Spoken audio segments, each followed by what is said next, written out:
Yeah, like for me, it's like why you play video games because you want to have fun. Why a lot of people wants to do concept art because it looks fun. But when you are start doing it, you actually know it's not fun all the time. It's still fun. It's much better than doing most of the jobs, I would say, for my personal thing. Yeah. But we tend to get to the hole of rabbit hole that we want to get better. There is not that much fun about getting better. It's mostly fighting your ego, and I think why not to think, okay, I don't do this to get better. I don't do this for getting clients. I do this only for the sake of fun. Yeah. And then I think some kind of soul, like artistic soul, can be rewoken, and then be for a while you can enjoy it. It's kind of like a falling in love for the first time. Hello everyone, and welcome to the very first episode of the Wrk Bridge Podcast, a series where we talk about all that's related to art, let it be the entertainment industry, movies, games, tutorials, creative workflow, passion for the craft, philosophy, and many, many more. I'm your host, Attila Gellért Varga, an environment concept artist working in the movie industry since 2020 and the face of this new podcast, and a member of the Art Network community back in the capital of Hungary, Budapest. The community was formed back in 2017 with the goal to bring people together who've been working in the entertainment industry and all kinds of art-related fields. Since then, many have joined us. We held many presentations and even more social gatherings and hiking trips, and last year, we co-hosted an expo called Crowdcon. The Art Network team has already produced an ongoing podcast called Art Network Főbe-járat in Hungarian, but with this new project, we would like to open up and expose our community to other great artists living abroad, and vice versa, hence the name Art Network Bridge. And now it's time to welcome our very first guest, Gabriel Nagypal, a professional concept artist and illustrator working in the industry since 2018. In this episode, Gabriel will talk about how he became an artist, what influenced him the most, his early years in the industry, being the organizer of the Game Days Expo in Košice, his experience teaching at New Edge, and how he retains his passion for the craft even when things are difficult, and many, many more. I hope you're going to enjoy this as much as I did while recording it. Here we go.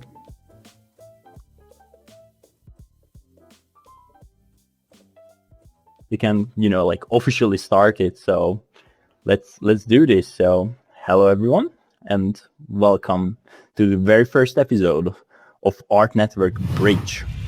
This is going to be a podcast series where I'm going to interview and have a friendly chit-chat with artists from all around the world. And I'm very pleased to have my very first guest, who's a concept artist and illustrator in the industry for almost 8 years now, I think. He's a photographer and a nature lover as well. So please welcome Gabriel Nagypal. Hello, Gabriel. Welcome to the show. How are you doing? Yeah, thank you for having me. It is a pleasure to be here and chat with you in this way. Thanks a lot for organizing. Yeah, I'm happy to talk about so many topics, and let's do it. Yeah, let's go for sure. I'm really happy also that you accepted the invite. It is going to be a fun ride, I think. I have many questions and many topics as well. So I really hope that our guests are going to enjoy that, what we planned for today. So let's jump right into it. Just a basic question. How are you? How do you feel? Yeah, you're doing great. All healthy, all good. What about you? Awesome. Nice. I'm good as well. It was a long day, a bit tiring, but I'm here and I'm super happy to do this. So nice. Yeah. I think we should start with a very basic thing. You can introduce yourself to the audience. Maybe someone doesn't know who you are, where you're from, some background. Yeah. So as it was said, I'm Gabriel Nagypal. I'm a professional concept artist, working in industry, mostly in the games. I also work on a few movies, and it was already 8 years. In the summer, it will be 8 years since I started working professionally. So plenty of time to spend behind the PC and on the grind. doing sketches and have fun. I do stylized stuff and mostly realistic ones. Yeah, it's kind of weird that I'm trying to do both styles, but I think I cannot get enough of like good TV shows like Arcane that basically did influence me so much. And then there is a new game which came out, and I want to do this. Then most recently, I just started to watching like horror movies, and then be really into like a very moody atmosphere. So, Nice. yeah, that's the thing. Maybe which I will do next. I don't know, but yeah, that's me. Just a guy behind the PC, like enjoying this stuff and having fun, I would say. That's nice. That's really nice to hear that like you're exploring so many different subjects and being inspired by them. So cool to hear. And on the subject of inspiration, like, can you tell me about like the background of like when you grew up a little bit? Like, how was it? Where did you get the inspiration to pursue this art, this field, work? Yeah, I think as far as I remember, I was always trying to be creative, or like I found the way how to not do the thing by the rule, but do it by my creativity. For example, like I think at the age of 4, I was already bored from like building Lego from the like ground up based on the plan. So I already wanted to do something by my own and just like create like vehicles, soldiers, and then different like factories and stuff like that. Just to understand like how it's built and having fun. And yeah, I think I mostly started like pursuing this career when I was kind of like at like 16 or something, when I was like a little bit sooner, when I was deciding like at which school I want to go. And thanks to my grades, I wasn't like exceeding at math or like science or anything like that. I felt that I think I should do something creative because like exceed in that part, and it would be kind of cool to just draw. I didn't know back then if it could be like a real career, but like I have a brother which was starting at high school, and he basically paved the way for me to start being an artist. He was like a very huge influence for me. Like I remember really like him just like drawing with me in somewhere, and then just like sketching all the night and having fun, like listening Lovecraftian stories and imagining those worlds, like those monsters, and just like drawing soldiers running on a field or whatever. So I think thanks to him, I could start like becoming a creative person. Nice, so cool. And does your brother still pursue this art, or? Yeah. He's traditional painter, and he's Awesome. basically working on kind of like a game which is played by cards, something similar to Magic the Gathering, but it's called Sorcerer. Basically, you are gathering the cards, and all the cards are painted by illustrators, sorry, which are traditional artists. So it's just more unique, and in this era. So he's very successful. I am so glad for him. And Awesome. kind of like a cool story that this gig he got thanks to kind of like our collaboration, because we thought that he doesn't have our station yet, and why not to have it? Like there is no that many traditional art on our station. But why not to try? Why not to like put yourself online and try to be seen? And thanks to that, he got a gig, and now he's already, I think, for a 4th year working on the game. So Wow, it's kind of like a sustainable job, which I think for traditional artists it's very it's very rare to have something like that. Yeah, and he's also like exhibiting his art in so many galleries and around the world. So yeah, cool person. Yeah, that sounds cool. Cool brother to have. Wow, that's really nice. So yeah, as you just said, like he really paved the way for you towards this. That's so awesome to hear. It's quite rare to have that. I would say. Yeah, like just a cool thing to add, like in a company where I have my co-working, there is a person, my friend, which has two brothers, which Okay. are artists. So it's even more better. Oh my god. But, yeah. So I don't know, like I don't know more people like this, which they have like creative siblings. But that I would say that's the dream which came to be a true. Yeah, but that's really nice. That's really nice. I have many siblings, but like they pursue art, but in different ways, I would say. Like some of them are musicians and some of them are pursuing singing, but actually none of them are none of them are like fine art artists, quote unquote. So definitely a bit different story. But it's so nice to hear. I'm a bit jealous, to be honest. But it's fine. It's fine. It's a good way of jealousy. Don't worry about it. But it's so cool to have that. Yeah.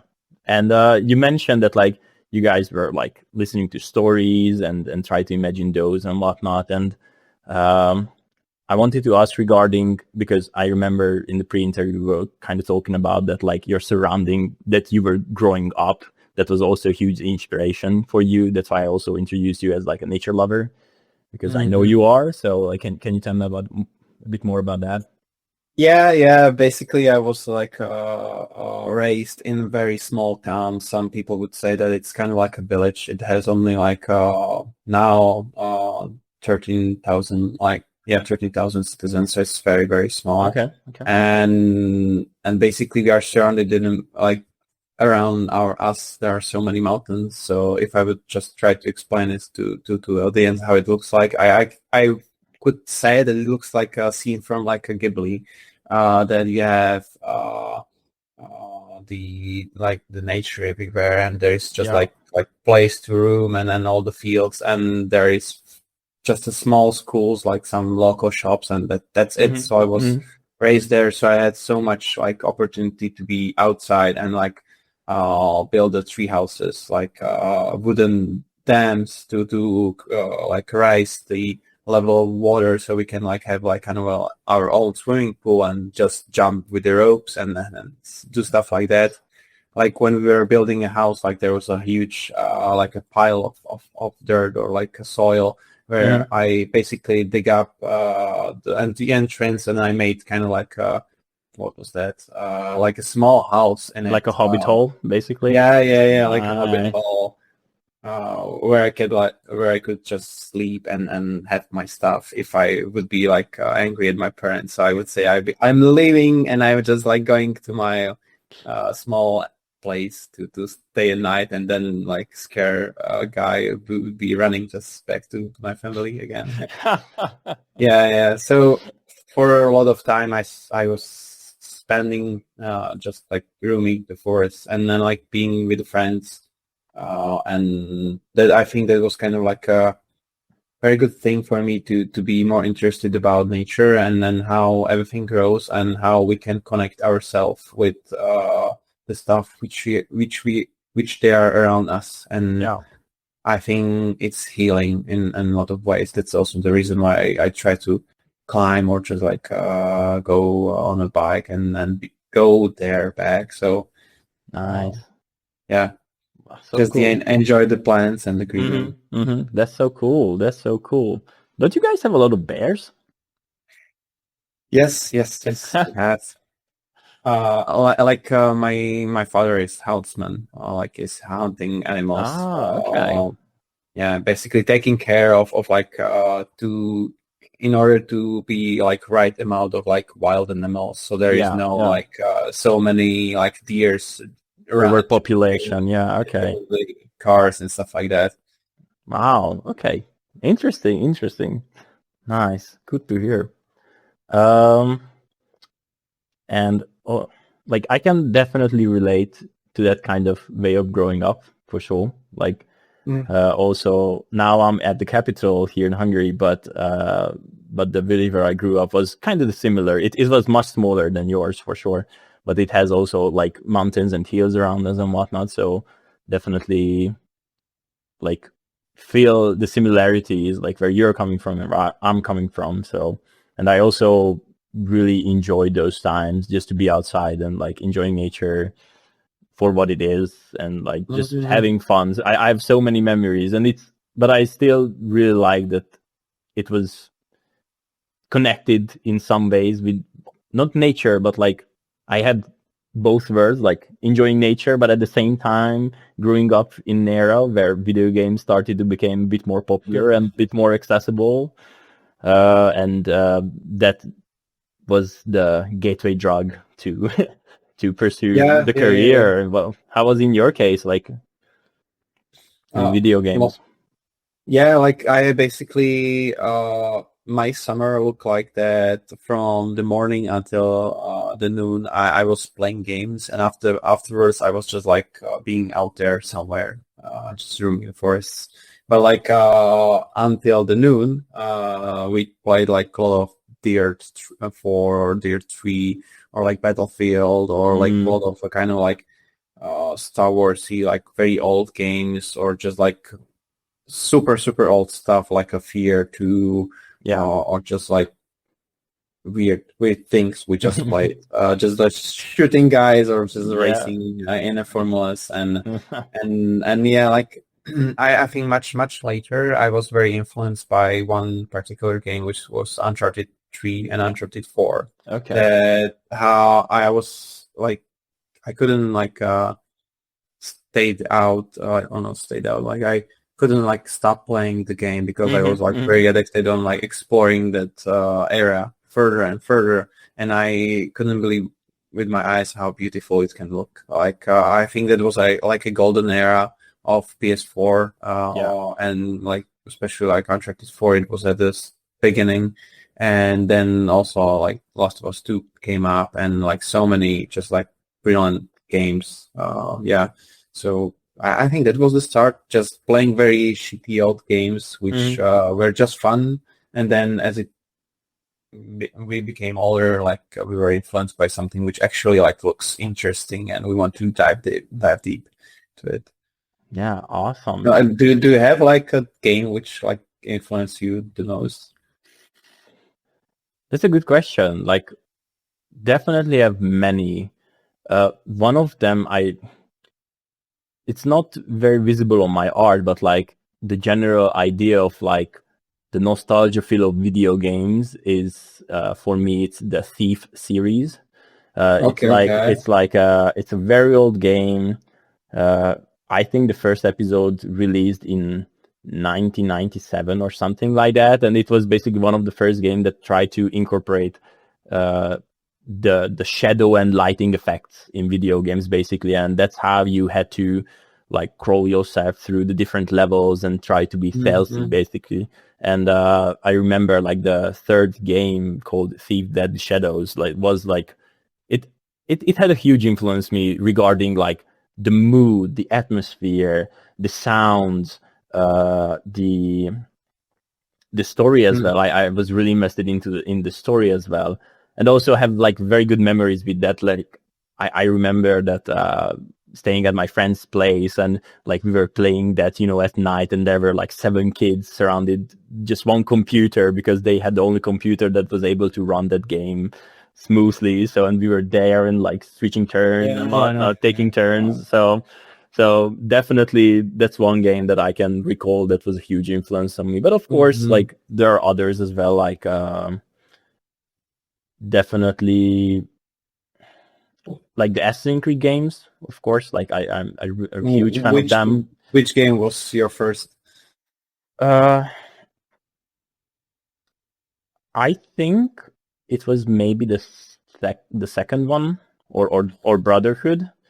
But I remember the first one that I bought for myself, and like I played it as like, oh, this game. It was the third Assassin's Creed. I really enjoyed that as well. Like that's really, for me it was Brotherhood. It was Brotherhood.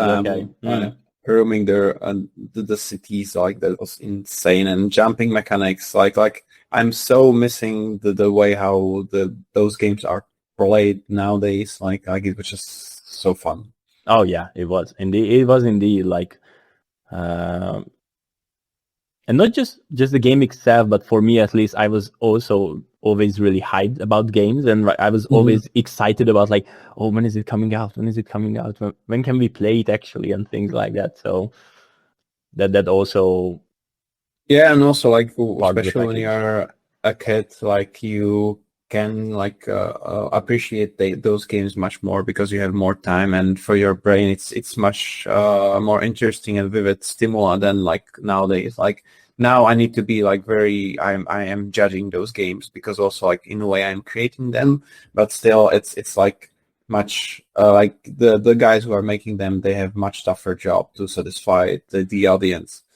But Yeah. we are in a good era of like very interesting indie games where the game, it's mostly about the fun, not about the visuals. Because as we went to like from something which is like very old, like first Doom, until now, when you can like sometimes looking at kind of like Forza Horizon or something like that, it's very hard to distinguish it from the game or reality when you are looking at it from distance. And now I'm glad that games are like coming back to okay, it needs to be fun first. Like proximity chat, like it's so cool. Just like to hear people like there is a car, and in the car there are like people screaming, and then you hear wow, and then crash something. Like it's so fun. Yeah, I love it. Yeah, indeed. Like definitely the fun factor has to come back, and actually that's why I'm really excited to try out it's called Crimson Desert. I'm pretty sure you heard about that. Like, Yep. I haven't played it yet, even though I bought it. But hopefully after I finish my current gig, I will have time to try that out, because everyone is praising for the exploration and the way how you have to figure out things and whatnot. And I definitely miss that kind of feel in video games, like the less hand holding basically. Yeah, some games can be just cinematic, and then you can just like, okay, I want to just play it, I want to have fun, I want to have tools, and then just like explore the world. Like I was so surprised how the Spider-Man Marvel games are like played, and at the first I was like, okay, it will be cool, fun, but the story, I don't think it will be great. But at the end, like, okay, it's quite good. So it's maybe not a game for me, which I would tell from first sight. But like after playing it and trying all the mechanics, how you shoot the webs and how you swing through the city, it's like they did so much work on it. It's so interesting to play it. Yeah, it is indeed. It is. Although I haven't played the whole game, but I played some of it. But yeah, indeed, the swinging mechanics, like, they're awesome. Insane, just like looking at you, like, okay, finally I can be Peter Parker. So like swinging there, finally. Yeah, indeed. Regarding swinging, like, so you, after like elementary school, you had to jump in and go to find a high school for yourself. So which school you applied for? Because I know it was like the School of Applied Arts, like in Košice, right? Yep. And can you explain me why that was the choice? Because you mentioned like the actual interest of like become a professional artist basically came a bit later than, applying to high school. So yeah. So basically the story is that I knew that I want to do art, but I didn't know like what exactly. And thanks to my brother, because he was there at the school, like the School of Appealing Arts. Like that felt like, okay, it's the great way to go. And like we don't have that many art schools in Slovakia. Like now it's a little bit better. Now you can actually study concept art. Nice. But like at the time I studied animation, and there wasn't that many options. So I went here to Košice, and I had just like good time. Just like I was very fortunate to meet very good teachers, which and walked me even further the development in terms of like, okay, you need to invest to your passion and find kind of like a beauty in art, and why you love it, why you do it. And I was introduced for the first time to the Blender. At the first year, I hated it because I wanted to just draw. But then I found like, okay, there are so many cool techniques, and the teacher was very passionate about like answering the toughest and dumbest questions which students will ask. And I was one of those guys like who was raising the hand always, and like, how can I do mist, like volumetric mist at the time when volumetric mist didn't exist? So we somehow did in post-production where you can like raise the layers and depth and just somehow we find a way how to do it. And as the Blender developed, like I feel now that like it was great start for me, because like now it's standard for all concept art. Like if you want to be concept artist, you need to know Blender. There is no shortcut. Like there's no other program which is well deserves the Oscar as a Blender itself, and it's for free. Like why not to use it? It is a huge advantage for sure. And like if you add all the add-ons that you can get, like basically the fraction of the price of a full priced program on the other end. We are not going to mention names, but of course people can figure that out for themselves. But definitely it's a huge advantage for Blender. And indeed, I would say like I was very fortunate that like because of a gig, my boss was basically like quote unquote forcing me of like, hey, I'm actually using Blender, so it would be nice if you would also pick up Blender. Yeah, Blender is like definitely industry standard now, and I'm really happy. So yes, like I spent maybe like let's say 300 euros or more, or I think much more on just add-ons. Like there are so many good stuff which you can use, and I think like you can customize by yourself. You can like program some stuff in, and like now you can like really make it your own tool, like extension of your arm. It's so cool that like some professionals can be so quick. Like I couldn't believe like how some people can be so efficient at their workflow, and how quickly you can assemble the scenes and bring the assets and build the assets. That's so interesting. Yeah, it is. So you were exposed to Blender before the 2.8 update, like the big, oh my God.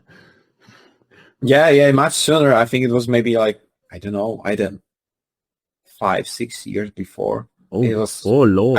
I'm not sure about the right numbers, but yeah. I think I finished the school at 2014, 15. Mm-hmm. Yeah, something like that. And maybe like 3-4 years before. Yeah. Okay. Wow. Okay. And it, like, because Blender 2.0 came out like 6-7 years ago, like 2019, 2020 or something like that. So, wow, that's a lot of time. And not just that, but like also the experience, because I remember back then when I was looking up for like, okay, like free 3D programs, and it was like, oh, Blender. And, I opened it up and like, I couldn't figure out anything, basically what was going on. Also, the resources online on YouTube was not as good as today. So, but I know I was just like opening up and like, I couldn't know what to do, what to click, what's happening. Yeah. And Blender didn't have like so many buttons. Like for example, like Maya, it was very well known for like having too many, like everything which you can like do. There is a button for it. Yeah, and there is explanation. So it was different curve from learning the Maya and this software. Like, and I think now with the search button, like you can almost instantly like, okay, I have something in mind, probably I know how it calls, and then you can search it and you have it, and you can like assign to like a quick shortcuts, and it can be so fast. Like I recommend for everyone to customize its own Blender, like even when you are just opening the scene, like having the lights, the some cloud, some camera, everything needs to be set up so you can like get a task, and in a second you can have something showable. Yeah, indeed. Yeah. I remember I was exposed to first Autodesk 3D and then Maya later, and then I jumped on Blender. But I think that definitely gave me like a good grounding of like the general feel and understanding of 3D. But I remember, for example, like I couldn't figure out, for the love of God, how UV wrapping and things worked in Maya and in Autodesk, and it was just like, oh no, like that's such a headache to deal with. And then I remember then jumping into Blender, and it was already 2.0, and I was so pleased to realize that like, okay, actually it's not that hard if it's presented to you in a nice way, So. But yeah, so in school, you were the kids who kept the teachers busy with all the random questions. Nice. Yes, yeah, that's me. That's me. Yeah. Always asking. Nice, but that's good. And what was the experience in the school? Like, I know at least here in Hungary, like some of my friends went to like high school in like art schools, like you did. But generally, the feel was that like not everyone wanted to pursue art. Really, it was more of a like, oh, it's a good, we are still studying, but not like we are not like a competitive school, where you had to have very great grades and whatnot. So what was your experience like? How your classmates and the teachers, like how well equipped they were with their information and the background they had and whatnot? Yeah. Like interesting thing which I should mention. Like I started doing biathlon when I was like 6, and I was doing it for 8 years. And at that sport, I found out that it's so competitive and hard to be great. Like once I was on the podium and had like first place, and I won the competition, but mostly I was like in the mid of the LD guys, or like somewhere very far in the background, and I tried very hard. And I basically brought the mentality that if you want to pursue something, like you need to sacrifice a lot of your time and passion into it. And I went with that feeling to the art school, and I didn't feel that everyone wants to pursue art. Like most people didn't know like what to do at the time, which is totally normal because like you are still a kid, and for sure. it's very hard to know what you want to do for the rest of your life. It's like, okay, I have a dream to be artist, but like I want to create, or I don't know how to do the other stuff. But like really pursue it with determination and like some interesting thoughts that, okay, how I will be thinking about this, how I will be bringing this stuff on the table. So I felt that like not everyone was interested as me. It wasn't a problem, but like when I was ending the school in my 4th year, I met very good people, which I'm like still with friends until this time, and we are like sharing a lot of interesting thoughts and then having a meal and whatever, and they were very passionate about, and thanks to them I am now at the place where I am currently. And so I wasn't like lucky to be surrounded by so many peers which had the passion, but I just where I went to my room and did my stuff and came back. So and basically it was great about the school that they didn't force you to do that much homework. So like we had like a lot of free time after school. So some kids just spend it like drinking or doing just like high school life. And I was just like in my small cave, like grinding and I sacrificed a little bit of like social life. I was very awkward at the time, but thanks to that, I am now here. Like I'm here and I know how to do some stuff and so it wasn't the best like experience, but like I think it grew me to some direction, and it also like showed me that okay, not everyone wants to do it. That's totally normal. Yeah, I see. And you mentioned that like the friends that you got in the last year of school, like would you consider them like as like in a good way of rivalry, where you try to compete with each other and try to push each other in different ways? Yeah, it was mostly about sharing the passion, like how much they want to do. Like we did like a lot of sessions, just like sketching somewhere in a restaurant of like we are going out to the town and we'll be doing figure drawings or whatever. We like pose for each other and a very like nice company and of like sharing what you love and basically want it to be better. Like we always like wanted to encourage others that okay, let's join us to do trips where you will just like go on a trip and draw some stuff, like go to the museum or go to the forest and do like study of a tree or whatever, or go to the zoo. And they were like very fun times. And thanks to them, like it was great to just hang out in that kind of like a passionate way, that we are not just like wasting time of like hanging out, but actually like we can bring something on the table and be there every day. Nice. Wow, that's so cool. That's so cool. Like having that, like in comparatively at a very young age, to have that feeling. Like I'm actually reading a book that many people has already recommended, the Atomic Habits. And actually, Book. Yeah. it is a great book, and I just passed the part where they are actually explaining of like, so you can make your habits easier if you create the right environment, and like you try to surround yourself with people who you want to become, basically. So in a way, like I can definitely see how you turn this It's to your so advantage for important. yourself, and it's so important. Yeah, indeed. It's very important. It's something like we can later talk about. It's like a setting of a school, how much basically paid school can give you, and like basically just putting you in a class with like same passionate people, how much it can make you better and passionate about something, and how much easier it is to just solve the problems, because there is always some nerd in a class which knows much more than you, and you just ask them, and why not to collaborate? Yeah. And we will definitely talk about like studying and whatnot. But before that, maybe like one final question regarding your studies would be like that whether you had to do some kind of final like exam or art project to present and whatnot, and how was the experience with that?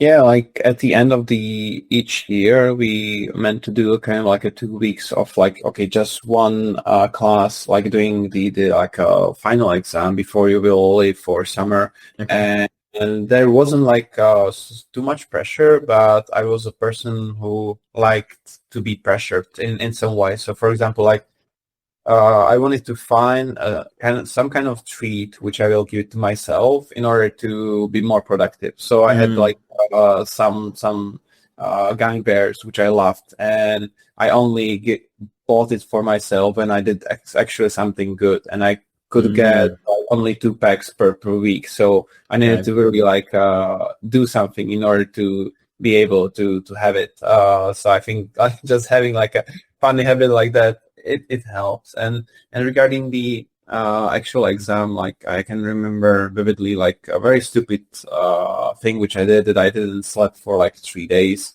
because I wanted to finish something and I was very far from the schedule. It was destroyed. I don't recommend it to anyone. I felt that that if I won't sleep, I will be more productive. But the opposite is totally true. Like if you would like at the third day would ask me like what is like 10 plus 10, it would take me a while to just answer it. Wow. Yeah, because the brain cannot regenerate and it's shutting down, and only the like main stuff like, okay, I need to draw, I need to finish this. That's the function, nothing else. Damn. Although that definitely shows that like you were super passionate and decisive about that like you want to pursue this, Staying up for 3 days. Holy cow. Yeah.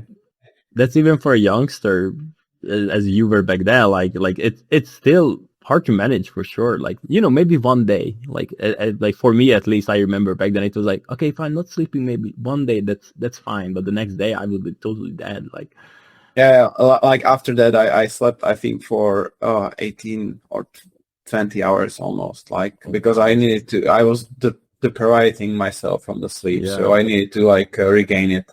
And I was exhausted. Like, I can imagine. I was so skinny at the time. Like I had a huge hair, like just nerd, like doing the stuff and having fun. Awesome. Okay, moving on. Another like topic would be, of course, you finish school, and people would think that maybe you go to university, or maybe you went instantly and found a job. Like, how was it for you? Like, did you attend the university? If not, why not? And yeah, like, how did you basically enter the industry? Probably that. Yeah, so like at the third year of studying high school, I felt that, okay, the plan is to find a job ideally, but like I knew that, okay, probably I won't be able to do it because I'm not good enough. So I had some universities in my list that I probably would attend, but like I was every year from during the high school, I was meeting, like going to the conferences. There was like one anime show in Bratislava, which I on purpose went to just meet one person who was Peter Nať, and he is like the guy in charge of the GameSpar company, which actually like now at the current time I'm like sitting at a like co-working office because it is nice to have like good relationships and keep them for a while. And I met him and I was like, okay, just a kid like with a passion, wanted to work in the industry. And at this time, like I knew that I wanted to do concept art, but I wasn't sure that that's possible. So I felt that, okay, I need to build also a portfolio of like just doing a 3D sword or like a level setup, just like building the level. So I just wanted to get to the industry, and I didn't want to just like do one thing, but I was able to like be more kind of like a Swiss knife that I can do whatever. So I met him like every year, and at the last year of school, he said just like finish the school and you can come to the studio. So that was like a dream come true, and I wanted to go there right after the school, but I wanted to go in the summer, but they didn't have one project sign off, which after this, which I will tell. Like I worked for 3.5 years on one project, but it wasn't signed off at the time. So I started working in a different company, which was Eastworks. So I worked on Gray Zone project, which now if you Google Gray Zone, like there's like FPS game. So you know that game wasn't successful at all because there is another game with the same name, which is much more popular. So it's very hard to just. Okay. So it wasn't any blockbuster at all. So just like doing some ugly environments and just starting. I think it's very important for everyone who is starting just to do the first step and get yourself to the industry.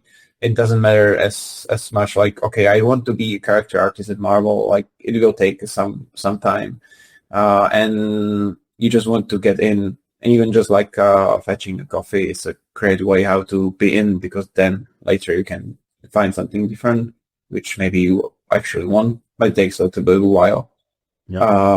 So that was my start. And after that, like I like spent let's say like 6 months in Eastworks at the end. It's supposed to be like 2 months, but I kind of liked it because there are good people and life happens, and I after like 6 months started working at a games farm. So that was kind of like a first start. Like I was thinking that I will go to the university, probably to the Prague, but I think if you can be able to get to the company already, why not to skip it and go straight for it.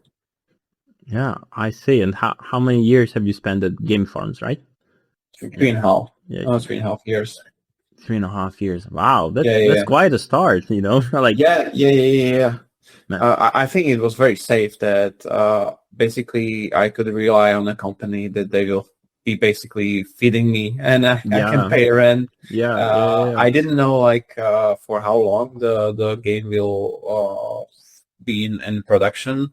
At the end, it was canceled, unfortunately. Like there are some artworks online which you can find on my profile. But like, unfortunately it was cancelled, but it was great time. And like I had so much fortune, because it was a game about like traveling through time, and you played in a kind of like a Diablo way, that you have like a top-down view, and you're just running around the environments, and you play as several characters. So it was like going from Victorian era to Hyborian era, to like very like something modern, then to sci-fi world. So that was like the best time how to start, I think, just to produce so much like a variety of artworks and be interested about anything. And I think great thing about this was that I basically had a kind of chance to try whatever workflows I wanted.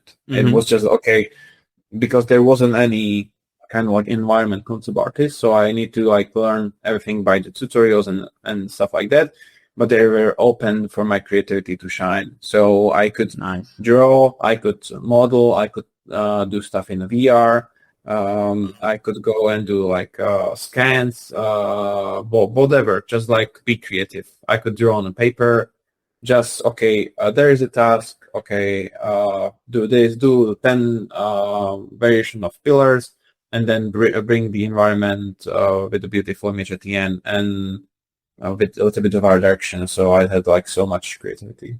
Wow, that's kind of like a dream come true, I think, for beginners. You find a company, like you're there for 3.5 years, and like the project is cool and you love it, and like you have interesting stuff to do. Like, wow, that's good to hear. Like, I'm not sure many people can say that they were that fortunate, but that's so cool. I'm glad to hear that you had that experience. How it was for you? Like, it was that smooth, or like it was like jumping from studio to studio?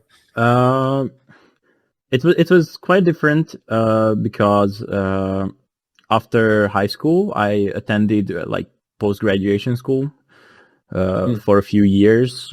So I have like a post-grad degree in graphic design, for example, because like here in Hungary, like we didn't have kind of similar to Slovakia, like we didn't have any like companies that would, but not companies, sorry, universities or schools that would do like, like concept art or like game related stuff or just entertainment industry stuff. And therefore the options were very limited. And it was like, okay, like, you know, if I'm just taking something at the background, like having, you know, this graphic design that gives me a good groundwork for like actual, like, because we were doing a shit ton of like drawings on paper with charcoal and graphite and whatnot, like very classical kind of way of like practicing art and drawing, and then painting, and then jumping into like Photoshop and things like that back then, and Illustrator, and also like did you like the Photoshop at the start? I was so confused from it. I hated it was kind of confusing, but I think the school did a great job to just show the tools around, and because I was also trying to do my thing in the background, so when I got home, usually I was like, okay, now I have to try to draw something, whatever it could be, like, and then I was introduced to Photoshop in that way. I was like, okay, like there are things that I know people use it for, like the game industry, to be a concept artist, and like, okay, I can definitely use the knowledge that I gathered at the postgrad school and try to implement it, you know, there. So I think they definitely paved me a way to like, hey, actually, this is the tools and this is what you can use. And I think like there's a huge overlap between what we like as concept artists use and what I think we were supposed to use as graphic designers. So yeah. There's so many similarities. Yeah. So it was a good way to start. But for me, then I did some like card illustrations for like a Hungarian trading card game, and like, but most of those things were like freelance kind of stuff. So it wasn't like me sitting in a studio or anything like that. And basically, my bigger gig where it was like, okay, like I have to go into the office and sit in the studio environment was working on the not the Shadow and Bone, it was the Gran Turismo movie. So and even then, you know, even then it's quite different, because like in the movie industry, usually there's a company that they like there's a company that's like bringing the production in the country, and you are like there for maybe a few months, maybe it can be a year if it's series or something like that, but it's not like probably you're not going to last there for more than a year or so, because that's how like movies and series are made. So movies are much quicker. yeah, much kind of like quicker. production. Yeah, indeed, and therefore it's very different, the pace and the way. But also, I think I'm quite lucky to enjoy both worlds of like sometimes being a freelancer and being able to stay home and do stuff from home. But at the same time, if I'm jumping on a movie project that requires me to go into the office, I can go into the office and actually enjoy the surrounding and meeting with people and get the connections. So networking and make good friendships and whatnot. So luckily, I would say like I'm in a fortunate position of enjoying both worlds. And also when I'm in the office, I can say that like, like it pays me well. I like the people that I work with, and it doesn't bother me that I have to go in. Like that there are these games of like with the triangle of like you can choose only two and the third is not an option, and like I feel like somehow I like cracked the game. Yeah, I think it's nice to be the adaptable, like that you can like appreciate more than just like what your dream job could be, and just adapt to the project and also the way how you work, because it's very different from like working from home, being alone in your room, and being actual a studio and like seeing the level artists, like 3D artists making everything, like talking with the programmers about like some crazy idea you are like building for this grapple look, which we will introduce in the game, whatever. Like both they have something great about each other. Yeah, indeed, yeah. But yeah, for sure. But still, like it's a really nice start that you had for sure. So like it sounds like very smooth sailing. And yes. And after that, you jumped into freelancing immediately, or you jumped to another studio? Basically that. Yes, right. Yeah, no, go ahead. Go, sorry. Okay. I just wanted to say that like as COVID came, basically I need to like go out, go home back to my parents' house, and not be in the games farm. So like I think whole summer, or like it was before summer, I spent quite a bit of time of just like being at my parents' house, and then being back in my like childhood environment, and do stuff like that. And I found out that like I would love to go back to the studio, but why not to use this opportunity? And also like there were some troubles with the project that they probably won't have work for me for half of a year or something like that.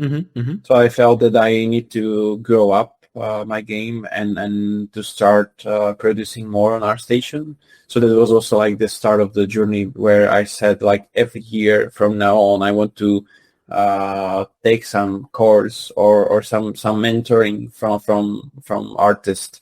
And the first start was the concept art course for movies and games, mostly movies, by Gemma Jurabaev. And it was so awesome because like it's brought me like the way how Gemma thinks. At the time I couldn't find anyone better with the way how he thinks about the approach on using the tools, how to work with the task, how to be creative, how to bring not just the environment but also like the vehicle, also the characters, the plants, the fauna, flora, everything together, and not limit yourself that okay, I'm environment artist, I'm not touching characters at all. So it was a fun experience to try to be again a Swiss knife and to try all the tools possible. And also that brought me to start of my freelance career, that I was recommended to Shadi Safadi, and then he contacted me and we started working together on project or several projects. And it started my way to, thanks to the project which I did with the Jama, I was like, it was very popular at the time, and I started to produce more and more stuff each year. And I was started to be contacted by several studios. So that was kind of the way how I came to be a freelancer. And from now until, or from that back then until now, I stayed as a freelancer. So like I would love to like go in-house and move to the country, but now I have a girlfriend which I want to stay with for probably rest of my life, and Nice. and that would be awesome that we would move together. But it's a little bit more complicated. Like I got several offers to just move to the country, even go out of the Europe. But Okay. at the end, it didn't work out because I didn't went to the university, or because our politicians having like very weird opinions on politics. So we were like blacklisted from Canada, especially. Oh no. So I didn't know. yeah, Oh shit. great country. Oh shit. I didn't know that. Yeah, so I would love to move somewhere else. If I would say like for a year, that would be awesome. I don't know if it would be great for like more time, because Yeah. I have family here and I would love to raise my children in this country. I don't know. These days, it's getting more being worse and worse. Yeah. Like you probably know what is happening around like these countries. So we don't need to talk about that. But yeah, like just doing freelancing, and also like when I think you have a good relationship and you keep your level of work also with the clients, not just like having fancy portfolio, but actually like do great work helping also others in the work, or like being a normal person to talk with, I think the company will come back for you. Like for example, with the character, I was able to work on several titles, and every other year we say like, hello, like how you doing? Like let's there is another interesting projects. You want to work with us again? Yeah, why not? And then I work for a year and a half or whatever time being on a super cool thing. Nice. Wow. And there are so many things that you said, and like try to figure out what to answer to. No, that's a good thing. That's a good problem to have. Touched upon that, like basically you just have to be like a decent human being. Like I just wanted to second the idea of that, because like definitely what I feel in the movie industry, like because things have to be done in a super short amount of time. Therefore, if you are in the office and you are just like being normal, and whatnot, and like basically they will contact you again, and they will be like, hey, like we need a person who can do concept art and whatnot, and maybe can sit in the office and things like that. And that in that way, I just want to second that. So everyone out there, definitely just be normal. Yes, being a normal human being, it's very important. Like, don't being an asshole. Like, please. Yeah. I think it's very hard to not being an asshole from time to time. But like, yeah. Yeah, of course. And like sometimes, like it also sometimes comes down to the environment you are in, because just like you mentioned that like you were surrounded with people who were like passionate about art, so therefore it enforces that desire of you becoming like a professional artist. And that could be the same when you're surrounded with people who are always like nagging you, and always like very pessimistic about things, and they're always upset about something, and you're in the office environment and you can hear that all day out, then you just start to become sometimes like that. And that's quite hard to deal with sometimes. So that's why I think like it's quite fortunate that like even if there's someone who are not super good on a good term in the office, like in the movie industry, it's just like a couple of months and then it's finished, it's over. Yeah. Movie industry is still at like very tough spot. I would say like for example, like my friend is still like looking for work because basically there are not that many studios right now. Like and like also they basically just are trying to keep very like core people, and they're like letting everyone else go. So it's a grind time, let's say. Yeah, in a way, yeah, for sure. Like I definitely feel that I'm lucky that I'm on the project I'm on right now, but at the back of my head, I'm also thinking about like, okay, what's going to be the next gig, just to secure myself. But of course we'll see, and definitely like the capital Budapest is like a great spot. So like many different movies like been brought here and filmed here, like the like for example the Dune movies, for example, they were shot here. Like many things were shot here, and many other places as well. Yeah, but there is so many good talents in Eastern Europe, just like Poland, in Warsaw or in Budapest, in Hungary. Like so many studios are like, for example, like for the cinema, and like everyone is like, because like doing the movies and the US or UK can be very expensive, and people just found out, and investors, that there is as much talent as there is also in this part of the country, and it's a little bit cheaper, I would say, and it isn't that expensive. So for example, whole Dune was like recorded in a studio in Budapest, so that's insane. Yeah, like most of the indoor shots and the stuff. Like it needs to be awesome to see the sets and the meeting Timothée Chalamet and these guys. I haven't had the chance to meet with them. I was working on the Dune series, but actually, 100%, it was a quite nice feeling to, go to your lunch break, and it was like, okay, I'm just going to finish up my lunch earlier and then just go for a walk between the sets and see how they're going forward. And like it was great to see. And also when you had the set that like, I designed that, or like or some part and things like that, and it's like you just step in there, it's like it's just there now, it's alive, like and it's like it's just like a crazy feeling to have. I never had something like that you actually build like create something, a concept or a sketch, and then the rest of the team will build it. And actually can physically touch it with your bare hands and look at it, and it's like, wow, that's visceral. That's like you cannot compare anything with it's.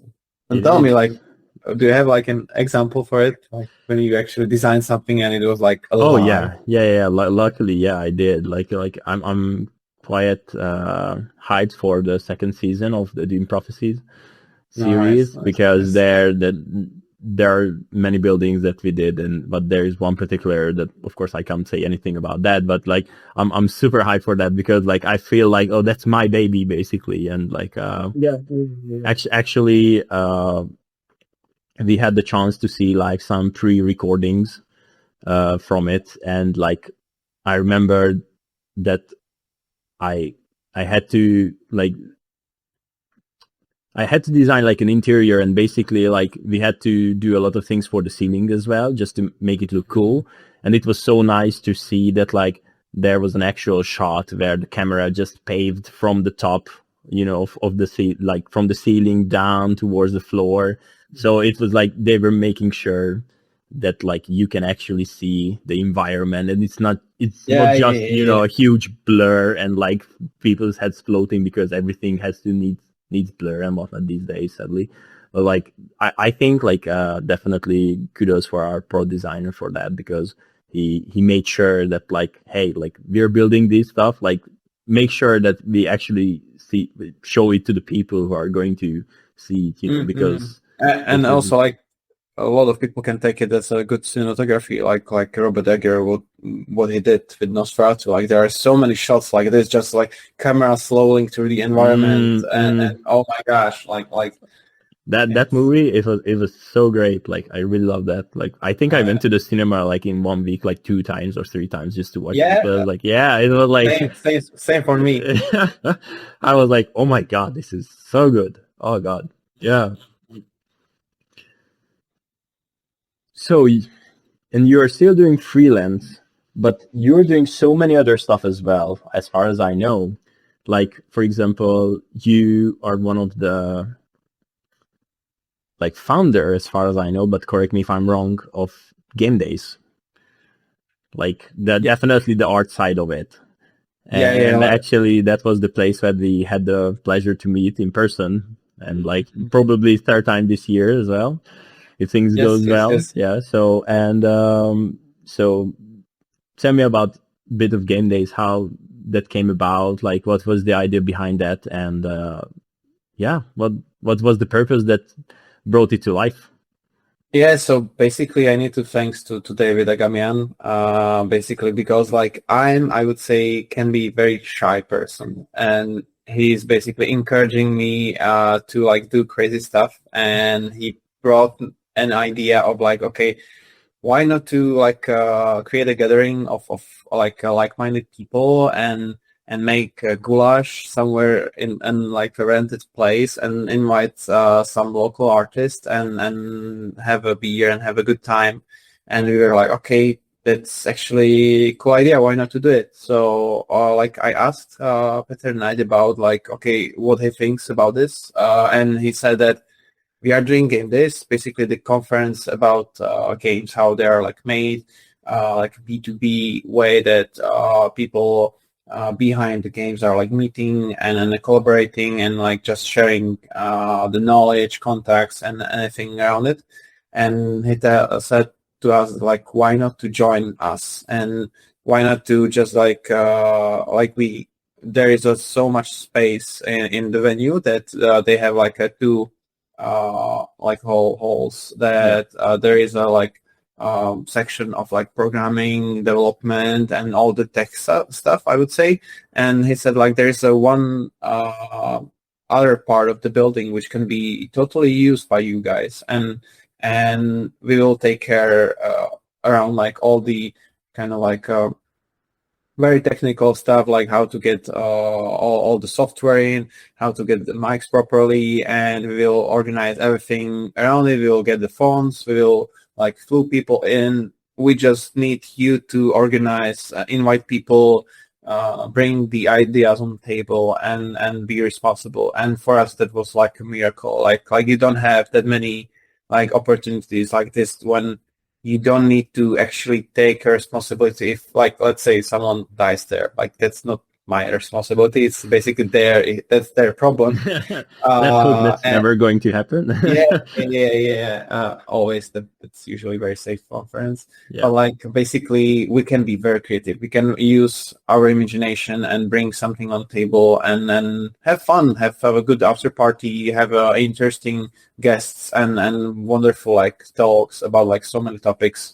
And we basically started it doing this way that now it isn't just game development in a sense of like programming and development, but it's also the what behind art, like how the illustrations are made, how the concept art, what is it for?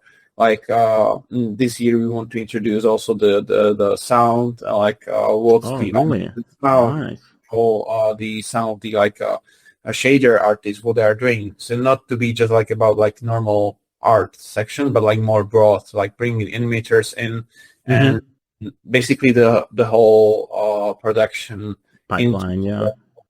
Way. Awesome. So that's the Game Days, and basically Game Days this will be kind of like 11 year of the Game Days, but like before then I think it's only this will be 5th year when it's physical, because before there it was like more like a digital, like just like a kind of like a Zoom thing or whatever. And this will be, I think, 4th year. Prove me if I'm wrong. I'm very wrong with numbers, but like 4th year when we have art. Okay. For me, it's going to be the 3rd year, so I'm not sure how many you guys had before that, but. This will be for. I'm not sure. Like never mind. Game Days was like definitely, for me at least, it was like a very great experience when we found out like hey, actually there is like a very great looking conference like basically in the neighborhood, and like you can just take a train from the capital and just go to Košice in a few hours and you are there, and like you can meet with people from all around the world, and like it was such a good time. And like it was really inspirational for us also, just to see how you guys basically organizing the whole thing. And I really felt that like everything went so smooth, and So yeah, it was a great experience for sure. Yeah. I'm glad about it. We are trying to make the atmosphere like very welcoming. Like for example, what we do that all the students from the Slovakia, they have basically the conference for free. They don't need to pay. So it's also kind of in a way the charity that we are trying to not make big money out of it. It's basically like, okay, we need some investments to it to run properly. But our main goal is to like bring the knowledge to the students and help them to pave the way in order to be better and know something. Like if I would like have something like this if I would be in high school, that would be the best way how to like meet with the artists. And actually, like let's say there is a person working in your dream game, and why not to like meet with him and have a portfolio feedback. It's I cannot imagine something better. Yeah, 100% agree. Like definitely what I felt was the same. And also I think it was just the right amount of people. At least for me, it wasn't like super huge with tens of thousands of people and whatnot. It was just like very friendly, and I definitely felt it was very cozy-ish. Especially, for example, when you went to the like after party things, like there you have a little more time just to talk with face to face with the people and whatnot. So yeah, such a great venue, and like I'm so glad you. And I can just highly recommend to everyone to come and enjoy it as well, because it is a great fun. It is great fun. Definitely, like for us, like Adam and Istvan, the other two guys, we went both times, and probably this year as well. Like it is definitely a thing on our calendar. Like okay, like at the end of October, beginning of November, like definitely check out where Game Days happening then, because we're going to go there. Yeah, definitely. Like I recommend it to everyone. Just to meet your heroes. Like people say, like don't meet your heroes, but it's great to know that they're just normal people. They have everyone. Like no one is perfect, and it's great to kind of share that like quirkiness which we all share. That like okay, for example, like, you have so many board games, and that's so fun. Like I've for example, if I would be at home, like here, I have like so many books about like just like art books, or like how Ghibli movies are made, or like different artists, and it's just so great to share your nerdiness and then be wild and then and take it kind of also seriously, but also like just have fun. Yeah, having a beer and dance for a bit, and being just a normal people, not being okay. I'm Craig Mullins I'm father of this industry. I will be not like that. Just have fun. Yeah, for sure. Like meet your heroes definitely at Game Days, because that as far as well. But like I definitely feel like we're in a very fortunate situation that so many of us wants to give back to the industry basically, and the community behind it. Because I think as we go further and further, like there are just more and more information online, and basically if it wouldn't be those who are willing to put the time and energy into to make those videos, or even just like if it's paid, but still that's such a great value for your money. And like it's so nice to see that like people are actually caring about to have this industry still booming and surviving, and try to raise the next generation. And definitely that's one thing that I felt at Game Days, and that you mentioned with that the school kids can attend the venue for free basically, which is such a cool idea. So like definitely, like when I was like trying to become a partisan, that when I like didn't know much about it, like I cannot thanks as much as I can to FCD school, like what they did with the tutorials. But I think they have a very right mindset in most of the topics which they approached, and I basically was able to learn so many stuff for free.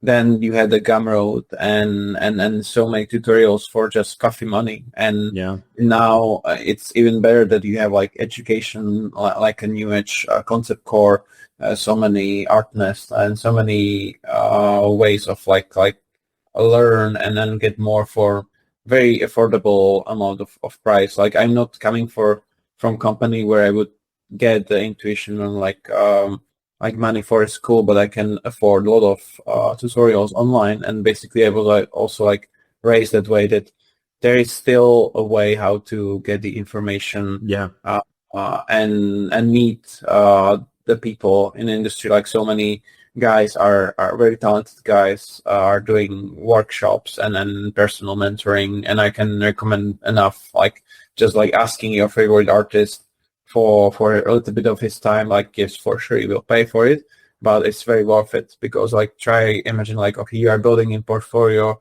where you have an example of the artist which has very similar things which you would like to do, and why not to ask him for advice and have a little bit of his time for some kind of compensation.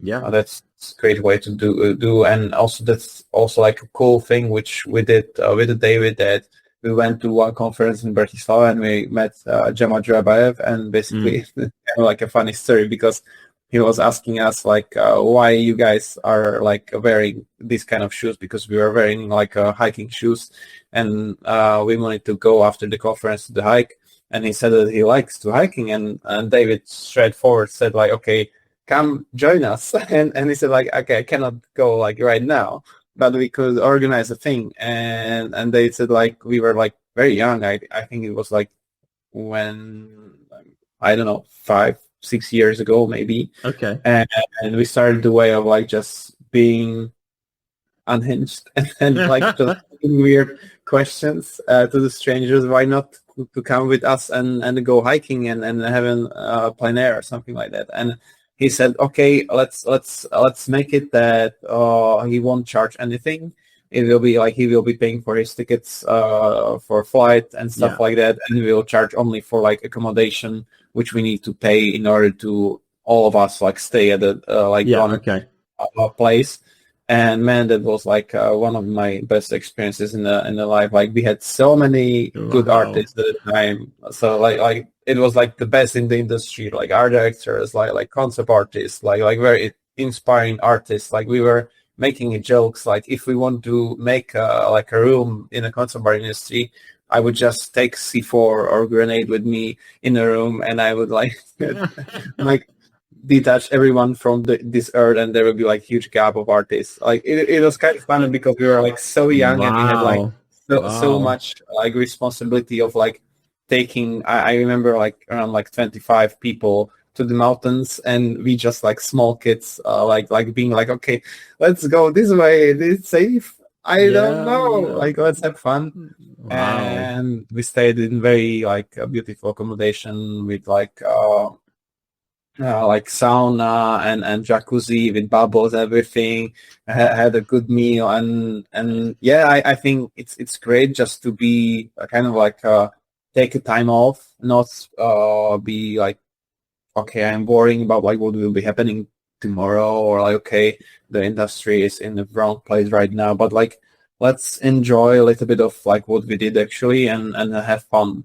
And we are trying to make something like this, not as big as we did before, with like every year. And as I like invited you just like a few days ago, that we'll be doing a similar thing again in Zakopane in Poland.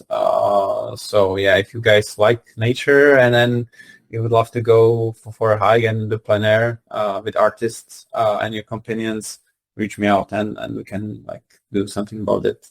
And probably like after like I went to France, and then like because I'm also like teaching at the current time there at New Edge, so I met so many beautiful like people, artists, and like creative people. Like why not to do something like that in Fontainebleau, which is like very close to the Paris, and just like organize a small event where everyone can join and do barbecue or whatever. It's just like nice to do something for the community. Like I said before, like what FCD and other artists like gave something from themselves to the community. Why not? Like I can maybe help someone to find this passion and like invoke the feeling of, okay, maybe I can do it, and that person actually can like achieve it in a few years from now. Yeah, indeed. I think that's why we try to create this podcast probably also to give back to the industry and to the big community altogether. And like, who knows, maybe these words you just said going to be like huge inspiration for someone. So who knows, maybe you are already someone's hero. So, art hero, like maybe. Probably.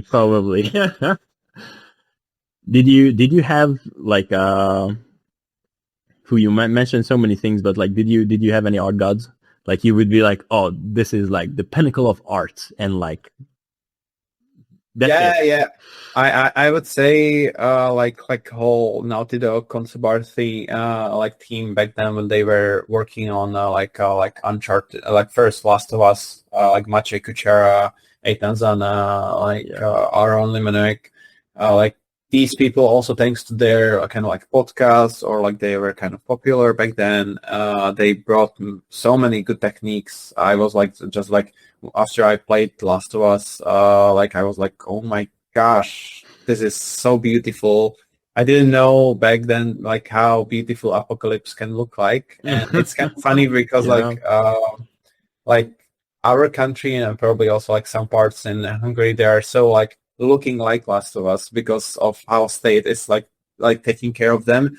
So you can have just like old commercial building, and there's a tree like just growing out of nowhere, and you're like, that's actually super cool. And then ivy just like overgrowing everything. So we have like our own Last of Us. Oh, for sure, yeah.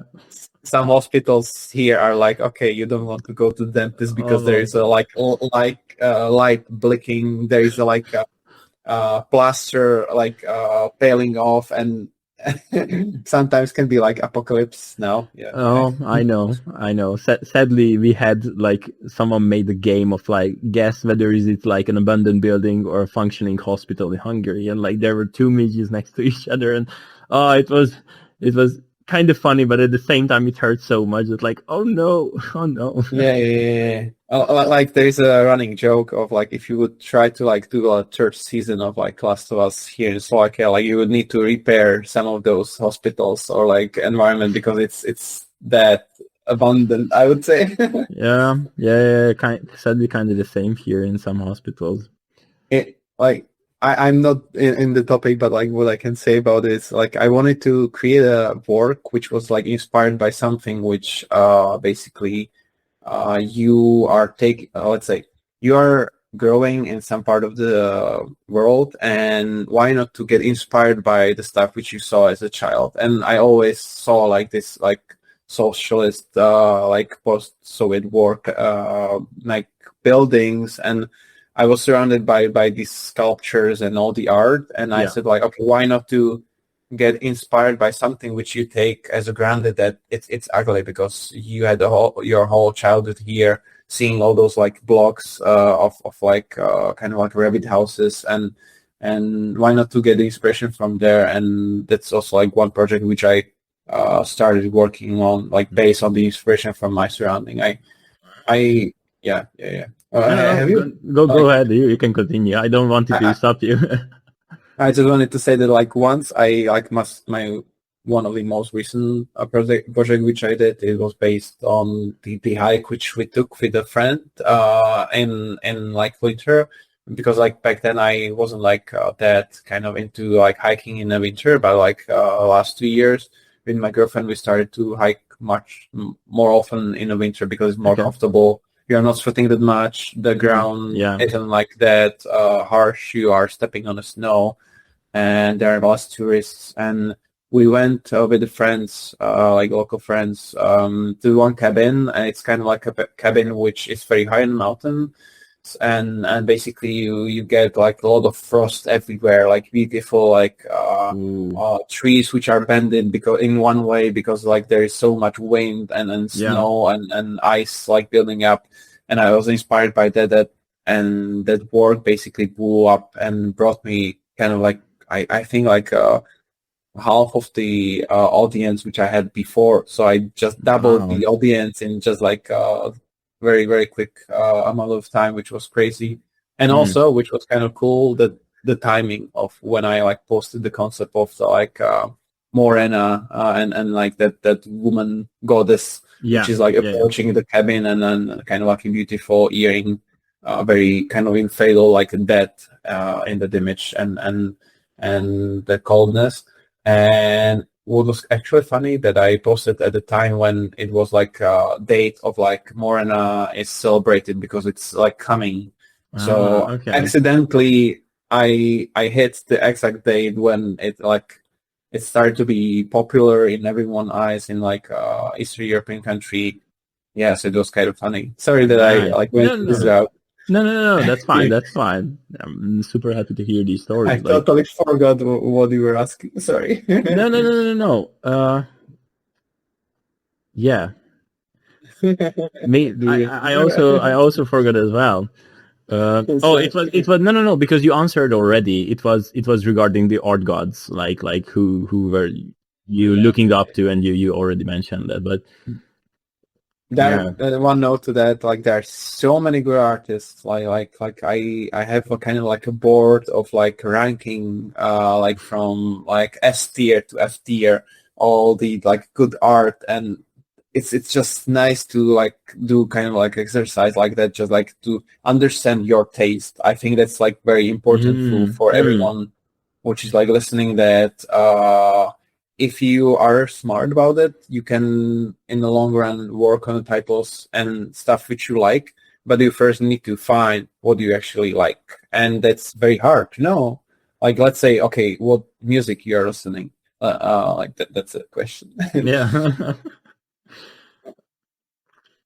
Me, actually, every kind of music. If you ask the question, like, but I see what you mean. Definitely, I 100% sure that it depends on the mood, because I can be like listening to game music, but I can listen to some very today kind of pop music as well. But I also like heavy metal and but the country music as well. It really depends on the mood to me. But if I have to like choose maybe one or two, that definitely would be the like power metal, and definitely the other thing would be like fantasy-ish kind of music, like ambience and whatnot, and then video game and movie music. Yeah. Nice. So what I wanted to ask, like, okay, because it's like you have like every one of us have different taste, and everyone like have something unique, and why not to spend a little bit of time to actually like trying to understand what you like in art, because you actually in the long run can get there. Like you actually, if you will be like producing, let's say, I would say like, okay, a random person like loves cars, and if that person will always do just cars, there is a big chance that there will be like some Need for Speed game like contacting this person because he's doing that. So it's nice to also know like, okay, what approaches on like process they like. Okay, Blender is the must, but do you like more like 3D stuff or like photo bashing or drawing? And there are like studios like, for example, like Sigmar Vodka is very known for like approaching the traditional way of doing like painting all of the stuff.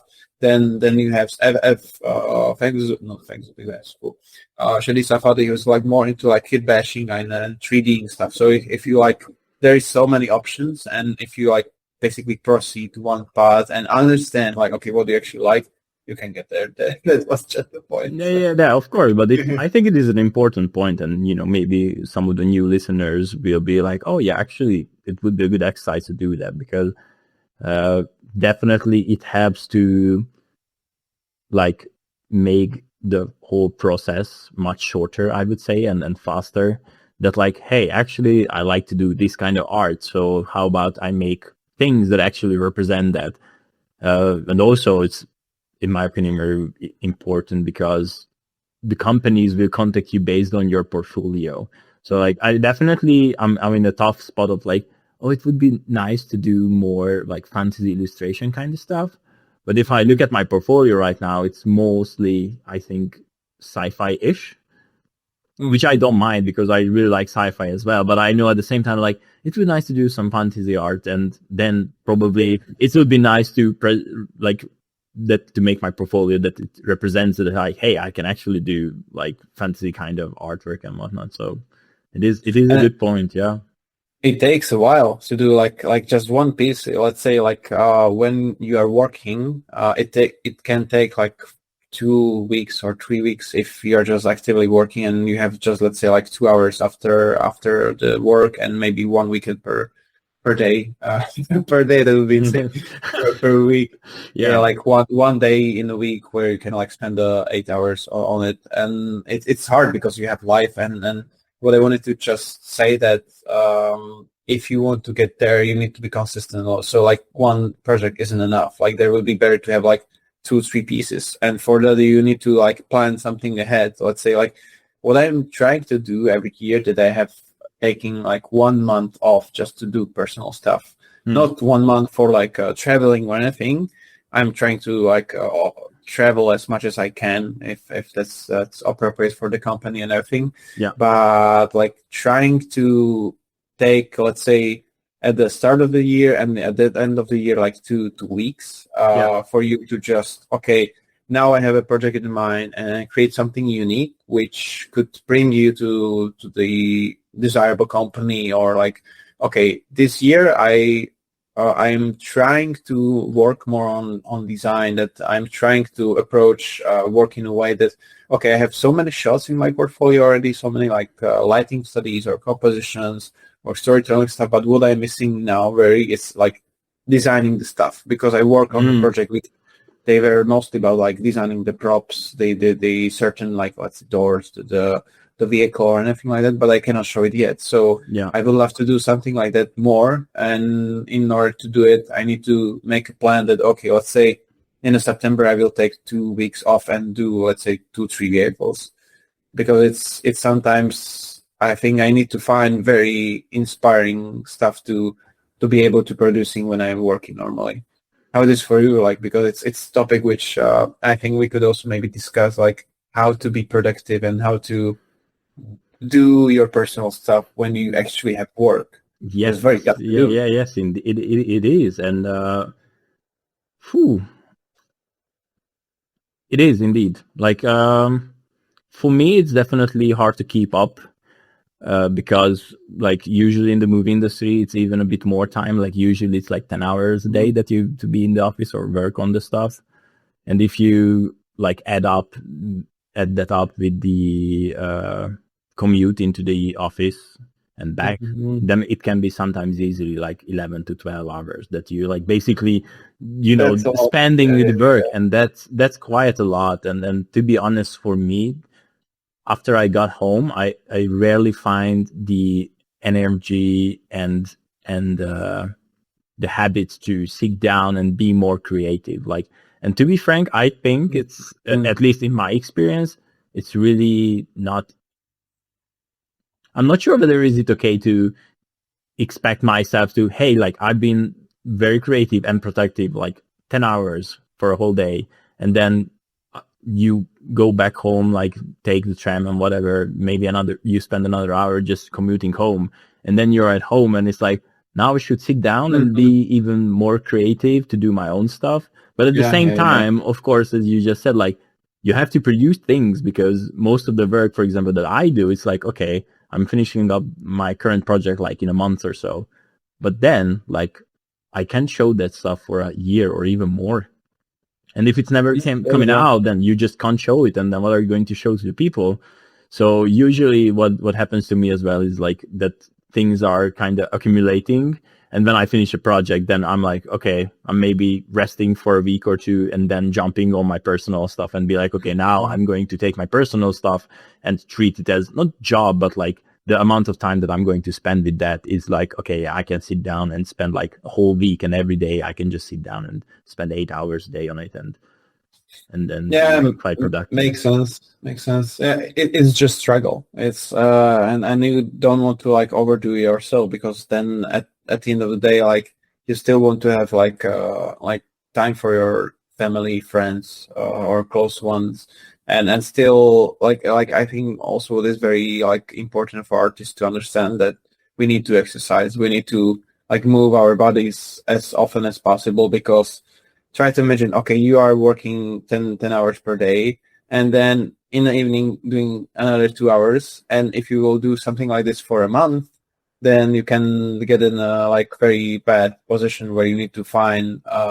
someone to help you just to sit, like a doctor or something like that, and then like just like being like precious about your body and how much you're sitting, because like this position is it's killing us. Like I have so much pains if I do like late nights, and then and also like when you also like, for example, I like playing games, and I'm trying to avoid like playing games because I can get very addicted. Like before I started, I was like playing Battlefield for a long time, and in year and a half, which when I was like mostly productive on the game, when basically we had like a little bit of tough times with the family and stuff like that, I played, I think for a year and a half, like around like 6,500 hours, which was no 3,500, sorry, 3,500 hours, which is like 6.5 hours per day when I was like at high school. Yeah. Okay. That was horrible. After that I got that much pain in my back that I couldn't basically I'm saying total truth, I like sit for more than 25 minutes on a chair. I need to like stand up, move and stretch, and then I realized like, okay, I cannot do something similar with art, that I will be just like all the time sitting behind the screen, because it's very easy to just like listen to podcast like yours, or like listen to music, or like watch a movie and draw something. It's so fun, and we need to do it if we want to be better. But there still is like, okay, we need to take care of our body and eat a good food and stuff like that. And I think for me, only way how to be more productive, I can do something like this like few times per year. That let's say like usually it's in like autumn or winter, where there is no leaves on the trees, and there is no much fun out there, and it's very like soon dark. So I try to be just like doing the stuff. But in the summer, I want to have like just time off, and then not worrying about work for a while. I had. Yeah, and the question that comes to my mind is like, we'd like to do art, and definitely my experience, what I feel is that I sometimes can kind of lose myself while I'm doing that, and basically just like close out the world and be like in my own bubble. And definitely I started to feel like that maybe, who knows, maybe it's kind of a coping mechanism or whatnot, but like definitely I feel like it's a way of kind of exercising escapism. And basically the question would be like, what do you think? Do you think of your work as like doing escapism, or do you think like that it is actually a way for you to escape from the world? And because of that, like sometimes would you find yourself in a difficult position of like working on something that you're super passionate about, and basically you just emerge in that world for, you know, several years and months, and then you find yourself in the real world that like, hey, actually this is the real world, we had to deal with that. Like how do you balance those things out of like escaping work, or if you consider that kind of escaping there, and the balance of like dealing with actual life and things around that like, how would you can you tell me about that? I think the way how I'm balancing it, it's just like I first would try to say that like trying to do do much work as you can isn't bad at all, because at the first, like especially when you're a student, you need to grow up and then build kind of your muscles and exercise as much as you can. Later in life, it's very important to have let's say a partner, if you're interested to that, or like just like taking care of your family, taking care of your body. But like I would say that it isn't bad at all just to have a good time, like working and then creating. I would say like it's, for me personally, it's not like I'm wanting to escape. It's more like I want to explore. It's that like, okay, when, for example, we are at Mallorca and I'm like just like climbing somewhere and I see over the edge, like I want to go there. I want to go to the small cave at the end of the vista. I want to explore that part, and it's something very similar with my artwork. When I have a craft of like, okay, trying to create a world, and you can explore different interiors, exteriors, caves, like nature, how nature could look like. It's more like, okay, I am watching like a documentary movie about nature and how it could behave in these circumstances. Like, for example, like there are so many like good movies which are kind of like you are trying to escape to the different world. Like Avatar is one of them, which I think so many people like to escape from a real world, because like real world can be sometimes boring or tough or like difficult. And it's, I think, just awesome that now we are living at the age where the technology is that good that like they can bring us some experience like this, and bring world which you basically can draw or design to the audience. You can create reels from it. You can like basically do like walks or like small animations in your work, and it's very addicting. Like I can find myself that like I think it's also very important to think about like how much dopamine you can get to your body through which kind of like stuff which is helpful for you.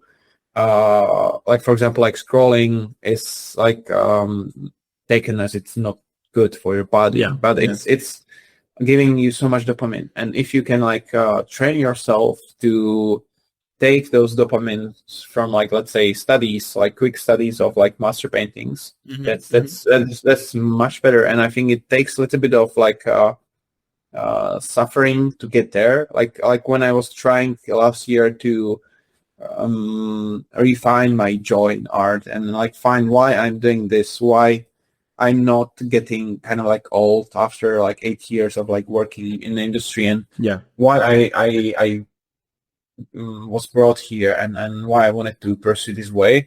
And I found that it takes a little bit of effort and pushing the cart up to the hill to get to the point when you can enjoy it. At the start, for example, I wanted to do every second day 2 hours of like just personal sketch, and it was very hard to do it at first, but like after 7th like try, I already had like, okay, that's fun, and I could do it for like a month and a half or like 2 months. That I could from like, if I wanted to have a little bit of hit of dopamine, I went and set up the tablet, and that was like a most relaxing way how to end the evening.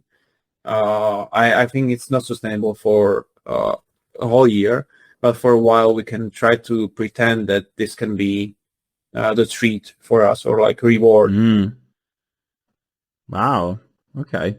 I like it. I like even when you are totally tired, I think it's great to set up something very like kind of I would say easy for you. That it's not like, okay, this is the best piece which you will do, or this like the next like Donatello sculpture or whatever. It's just, okay, it's a sketch. It's just for you to find a joy in the process. It doesn't matter what you will create. It's just about the process. Put a good music or podcast to your ears and be creative. And if we don't add pressure to something like this, it can be very rewarding. And I would just recommend it for everyone who is in the industry, that just try to find again why we came here and why we are doing this, because like you have freedom, you can do whatever. Like let's say you are watching a documentary, or you are watching a TV show, or just reading a book, or just went to vacation, and why not to do 1 hour of quick sketch based on the inspiration. I see what you mean. Definitely, well put. Do you think that you, not consciously, but trying to do these things back in school, like trying to treat yourself at the end of the day with the art that you were trying to create? I would say, if I would simplify my journey, at the beginning I was addicted to the games, or like just being outside having fun. Then the games that I could like play for like so many hours. Then it was kind of like art that I started obsessing about something.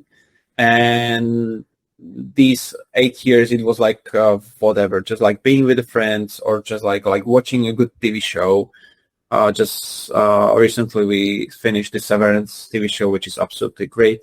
And now I'm trying to bring what I think it's good, or was good for me when I was at school, and bring that passion back in. It's kind of like, okay, you are first starting to play a basketball, and you are trying to dribble the ball, and you're learning how to do a good shot.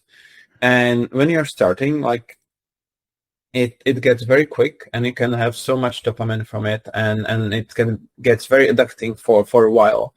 But it won't last for if you would try to go to NBA, I think. It will fade away slightly. And I think we need to, as a professional artist, rewoken kind of our passion again, and find why you started this. So this is kind of like one of the exercises, and like doing something for you, for your kind of like artistic soul. It's, I think, very important, which we need to do from time to time, just to, okay, say no to the TV show, say no to your girlfriend, say no to family for 2 hours per week. And I think it can also like make your performance in the work better, because like sometimes like in work, there's so many tasks which you don't like it. It's just work at the end. And then you can come home and do something for yourself. Let's say it can be very sketchy. It doesn't need to be anything. It can be whatever.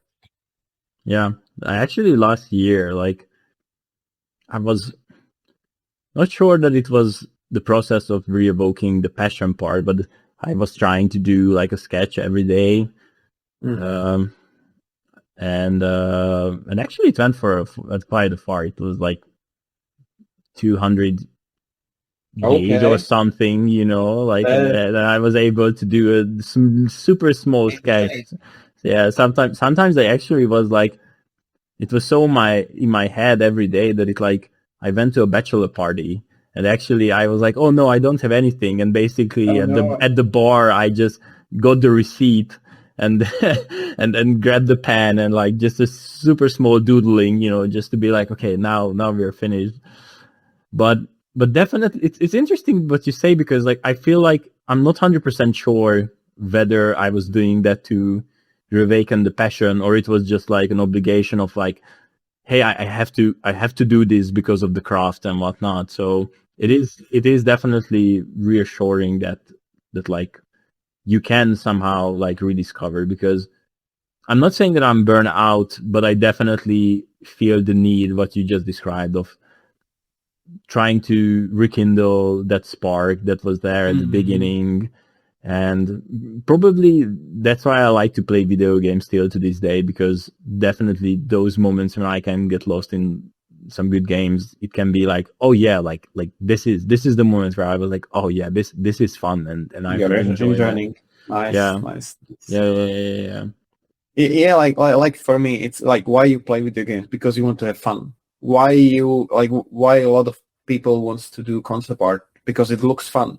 But when you are starting doing it, you actually know it's not fun all the time. It's still fun. It's much better than like doing most of the jobs, I would say, for my personal thing. Yeah. But we tend to get to the hole of like rabbit hole that we want to get better. There is not that much fun about getting better. It's mostly fighting your ego. And I think, why not to think, okay, I don't do this to get better. I don't do this for getting clients. I do this only for the sake of fun.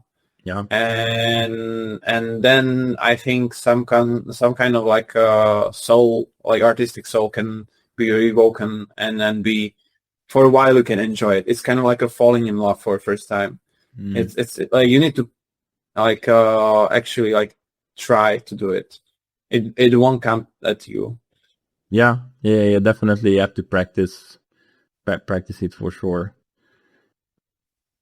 But it's sometimes just so hard. It is. I think it is a struggle, and that's also like I tried to study for like last year, like for an actual while, and yeah, there are just so many cool stuff you can do, just like traveling, like watching a movie, like reading a good book, like go on a concert.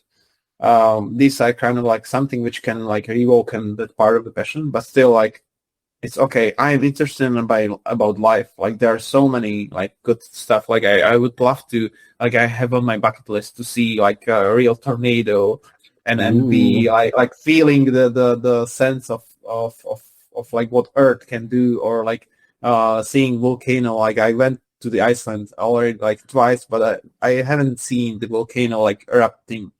Oh no! I want to see it, but I saw our at live, and that was experience.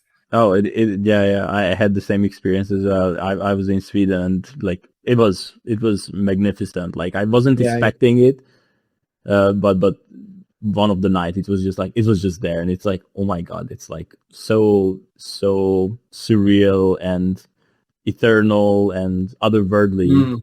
Just to see like, wow, this is actually happening here on the real world. In the real world, you don't have to jump in Skyrim and walk up and look up the sky during the night to see this. You can actually see it in real life.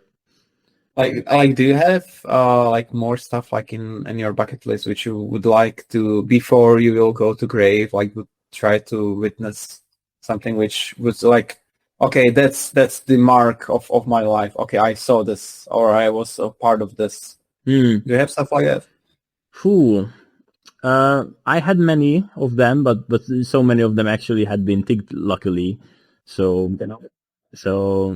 for me, definitely it was like going to Japan, actually, and explore Japan was one of that thing, and it was amazing to explore that. I don't know. One of the bucket list. It's a topic that would live far, so I'm going to try to get us back to the track of things. Okay, but sorry. No. You haven't done anything, because it's fun. But definitely the space, just space in general, and like the outer world, like the universe around us. It's just like, I definitely feel like it's some of that final frontier where there is so many questions, and like I think games like Star Citizens, like that evokes such a wide range of emotions in me regarding that. Like, just for me, definitely, like if in my lifetime can see that people are actually going to live on the moon, or going to Mars, I'm not sure. Probably I'm going to cry, because I'm like, wow, we just actually reached that point of like us becoming like a multi-planetary species. I don't know. Somehow there's such a remarkable thing about that, and it just sticks my brain. Some nerdiness that we talked about. Like that's one of the nerdiness that I have. Like just that idea and feel of space. But at the same time, it's so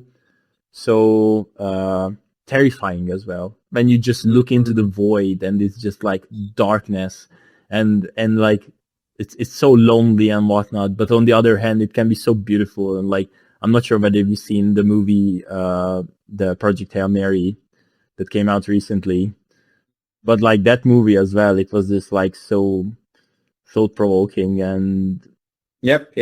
But I came out of the cinema and I was like, okay, how can I be an astronaut? Like, come on, I have to be an astronaut now. Yeah.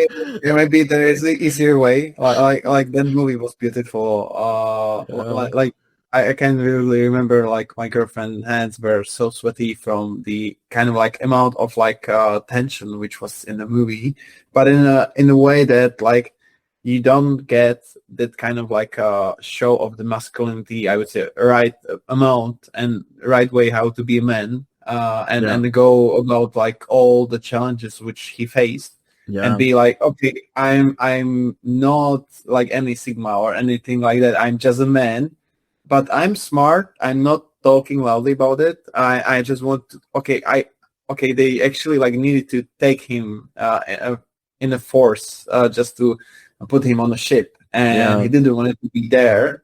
He just was helping because he was smart, and that's beautiful story, which I think everyone in this day and age should like read a book or watch a movie. It's long, but every minute counts, and takes you on a beautiful journey through visual, through dialogue, through very good acting and cinematography, and you get from the cinema with a very good feeling about Earth, like about civilization, about humanity.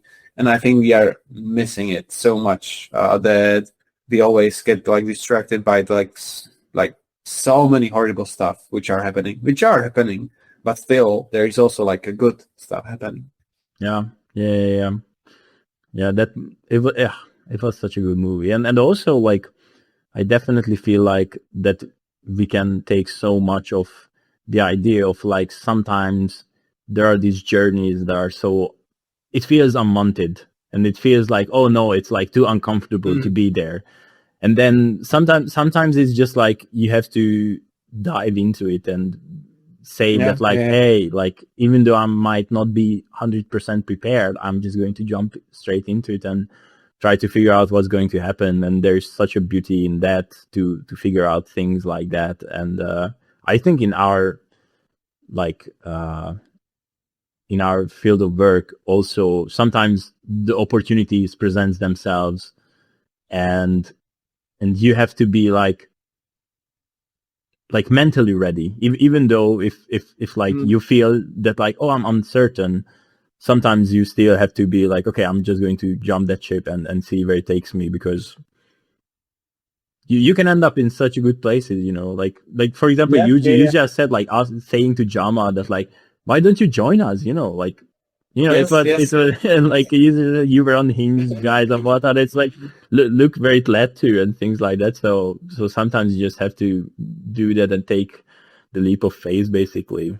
Yes, exactly. Yeah. Regarding that leap of faith, and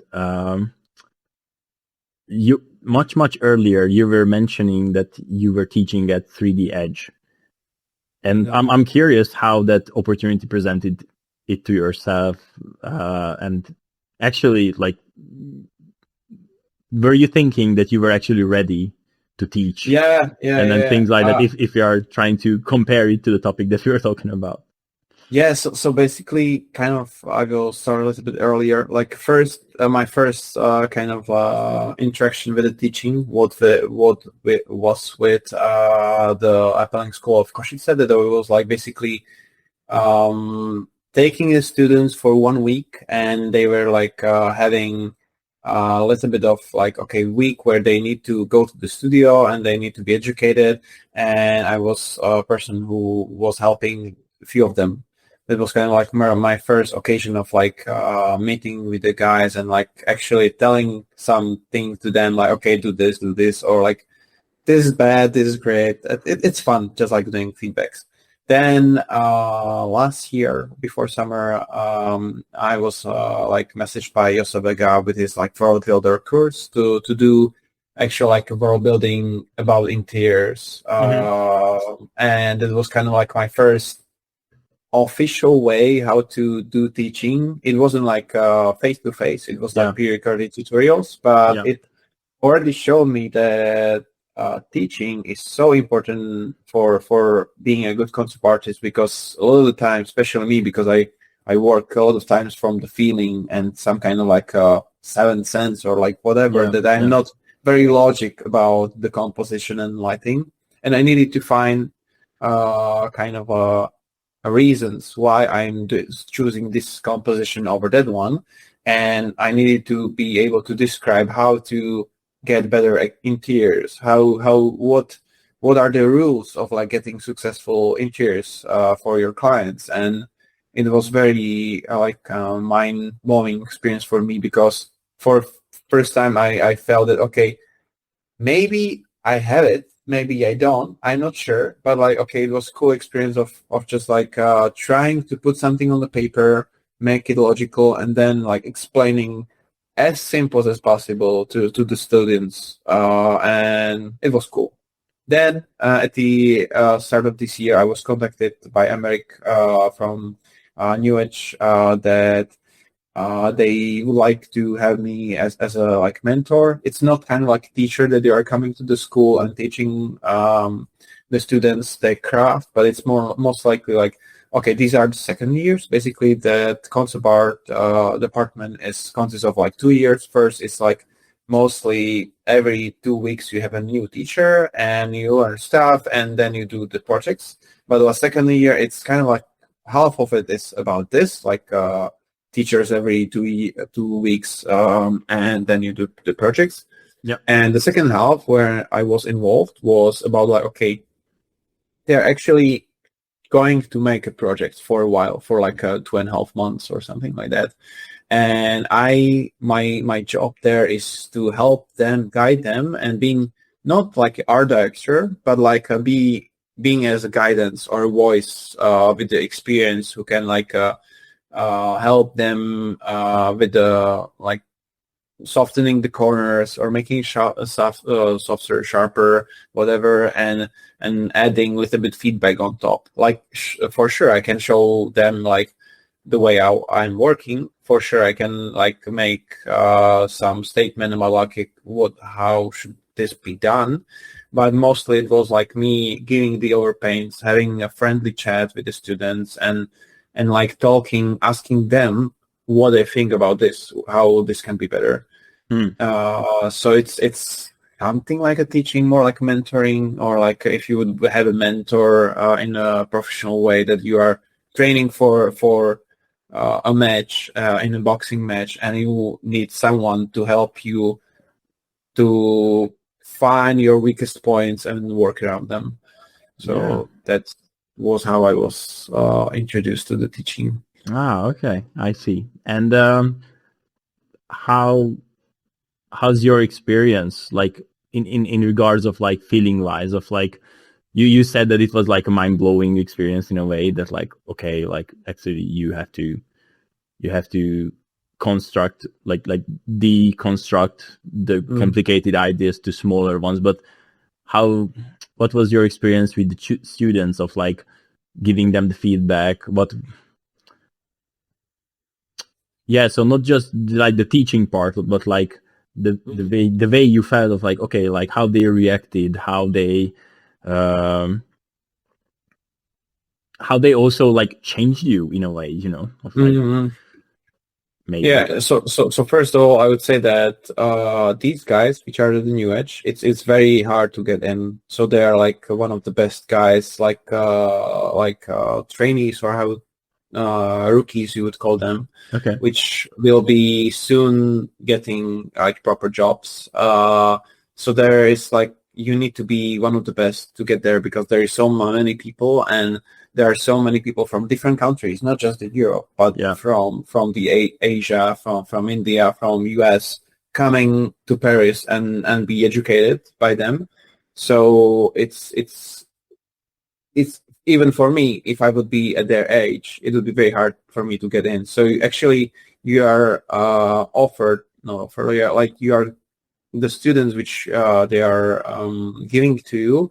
They are not bad at all. Like they are like so awesome. They are like very close to be, not that, okay, you can hire them in some like very small position when you do just tables or whatever, but actually they can be like mid-years, not the juniors. They are very talented, and and it was just a joy working with them. And I think they are well deserved to be called like proper adults, because they know how to take the feedback. Like sometimes I can be very harsh in a way that I'm kind of giving very honest feedback on what is wrong, and I think that's the skill which I don't know how, but they already have it, and it's very important for industry to be able to accept the feedback, work with it, ask right questions, and implement it to your work. Also, maybe sometimes challenge the teacher or our director, like, okay,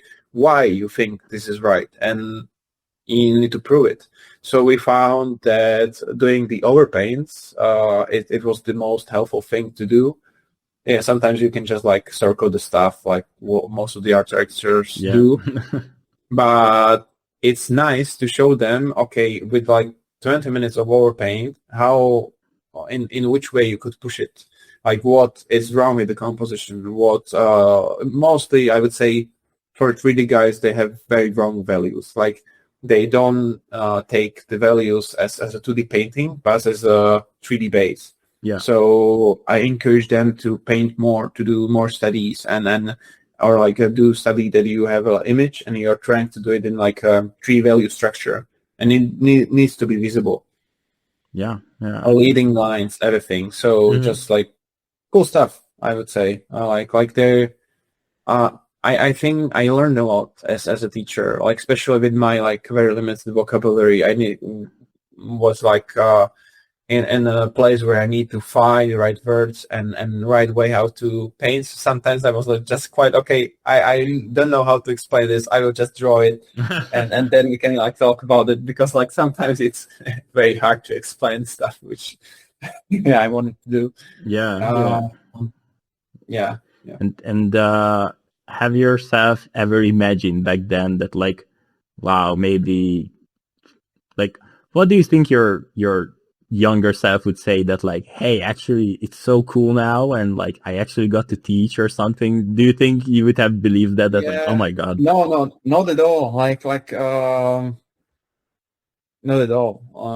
It's like something I wouldn't be dreaming about. Also, like I was very fortunate to work on, I would say, my dream projects, which I would love to work when I was like 18 or something. So now it's more about how I can push it forward, and like how I can like maybe learn teaching, let's say, how I can like say a feedback in the best way, and there are stuff which are kind of like challenges for me. But yeah, it's very visceral to see that, okay, I could actually because like funny thing is that when the New Age started, I wanted to go at New Age, but I couldn't afford it, and also I had a job already, so I was like, okay, I will probably just do the job. But now I got to the New Age, and I am teaching there, and I will be also doing like a summer workshop, which like it was very cool that last year I went to see Sung Choi and to be on his workshop. And now I will be doing workshops, so it was like, wow, so interesting. Yeah, it will be announced very soon. Wow, it must be so surreal, to be honest. Yes, it is. Wow, you mentioned dream projects. If you have to choose one that you can talk about, of course, because I know NDAs can be harsh sometimes, but like, what would you say that was one of the most enjoyable project that you've worked on so far in your career? I would say I cannot talk about any of those, which because of the NDA. But the best time which I had from the project I work on was I would say the Lake Trout, which was cancelled project from Games Farm, and also I basically have similar experience, and also the Project Lex, which was also cancelled, unfortunately. But both those projects shared, I would say, creativity. Like I think what I'm good at is how creative I can be. Like, okay, you give me a brief, I can give you a lot of interesting ideas, and and I love to take a little bit of research for every piece which I do. Like now, more so than before, I try first day of like work to do just only sketches. Let's say you have a task for me, and I wouldn't straightforward go to the finished piece. But I would research it, look at the photos, look at the right source of materials, and spend a little bit of time understanding that subject. Because in the long run, like I got faster and faster every year, but like now I'm trying to spend more and more time just like researching it. And when I was at Games Farm or working for West Studio on the project Lex, like it was just whole fun, like doing interesting new environments and coming up with ideas, like after work, like watching some documentaries, let's say about like Maya culture, Mayan cultures, or like let's say like we were inspired by certain streets in Spain. So I was just okay, let's travel there and take some references if I will be able. And like pushing the emphasis not about like work, but actually like experiencing it. So also like what I'm trying to bring from my for my personal work, it's that I'm trying to, for every let's say piece which I do, to have a little bit of adventure or experience. Let's say like with one which I mentioned, that we went to Frozen Cabin and we stopped there. And I always take a camera with me, and I always take photos, and I think you can enjoy much more the work, because it's not about just doing the better piece, but it's like bringing something from your memory, from your experience. Well put. So, back to the topics of hobbies and mental health. So, what would you say, what is your favorite hobby, if you would have to choose? It's quite hard, because I try to every other year to try learning something new, like kind of like usually they're like physical skills. Let's say like a few years ago I was trying to do like diving, like free solo diving, that you are on a free solo. Oh my gosh. Like the only or like deep dive. Okay. Diving. Yes, deep dive, free solo. Yeah, that would be cool actually. But like it's super dangerous. I don't want to die and fall from the wall. I would say it's more about moving the body and be in the nature, I would say. Okay. And it doesn't need to be any specific thing. Like I like biking. I like going in a car around like islands. So let's say Mallorca or Tenerife, and just like riding there in a Fiat Ka 500 and be free. Yeah. What I did, a lot of hiking, like just so many stuff. I would say that it doesn't need to be anything specific. I would say like this kind of like where I have most of kind of like interesting experiences or like I would say stories. And also it's a time when I feel just free to do whatever. But other than that, I would just like say that I'm very like I would love to play games more, but I'm just trying to stay low of it as much as I can because of the addiction which I had when I was younger. But there are games which I will be waiting for until they will come out and then play them for sure.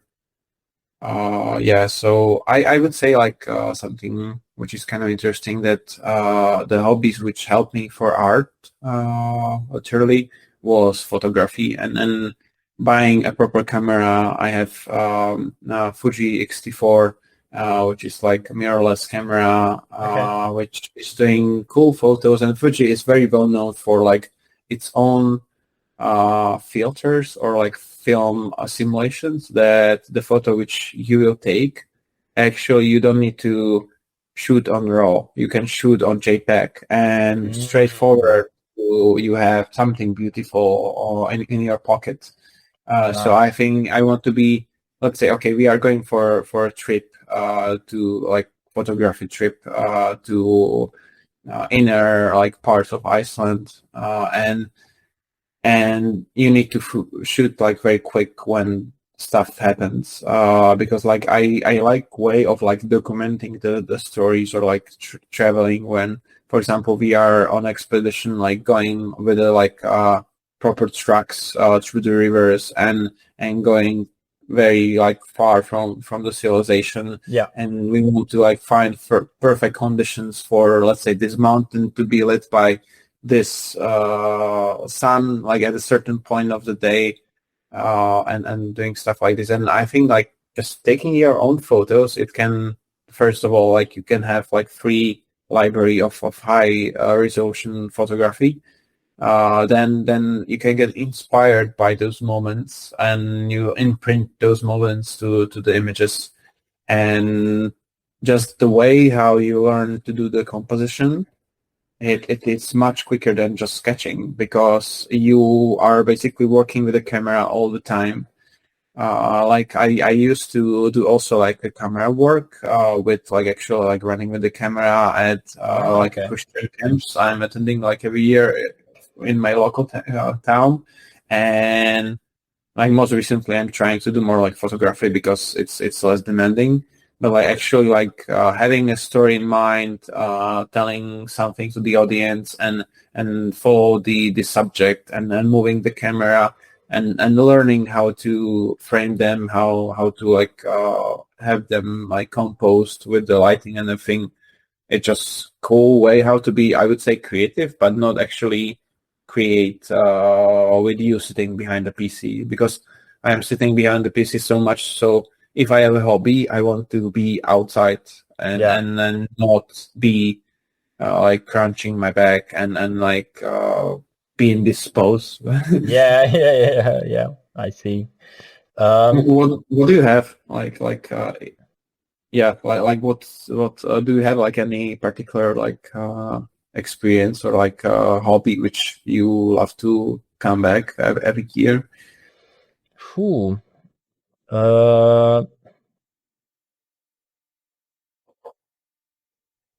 Definitely, if hobby wise, definitely board games. As you mentioned, I have a lot of board games.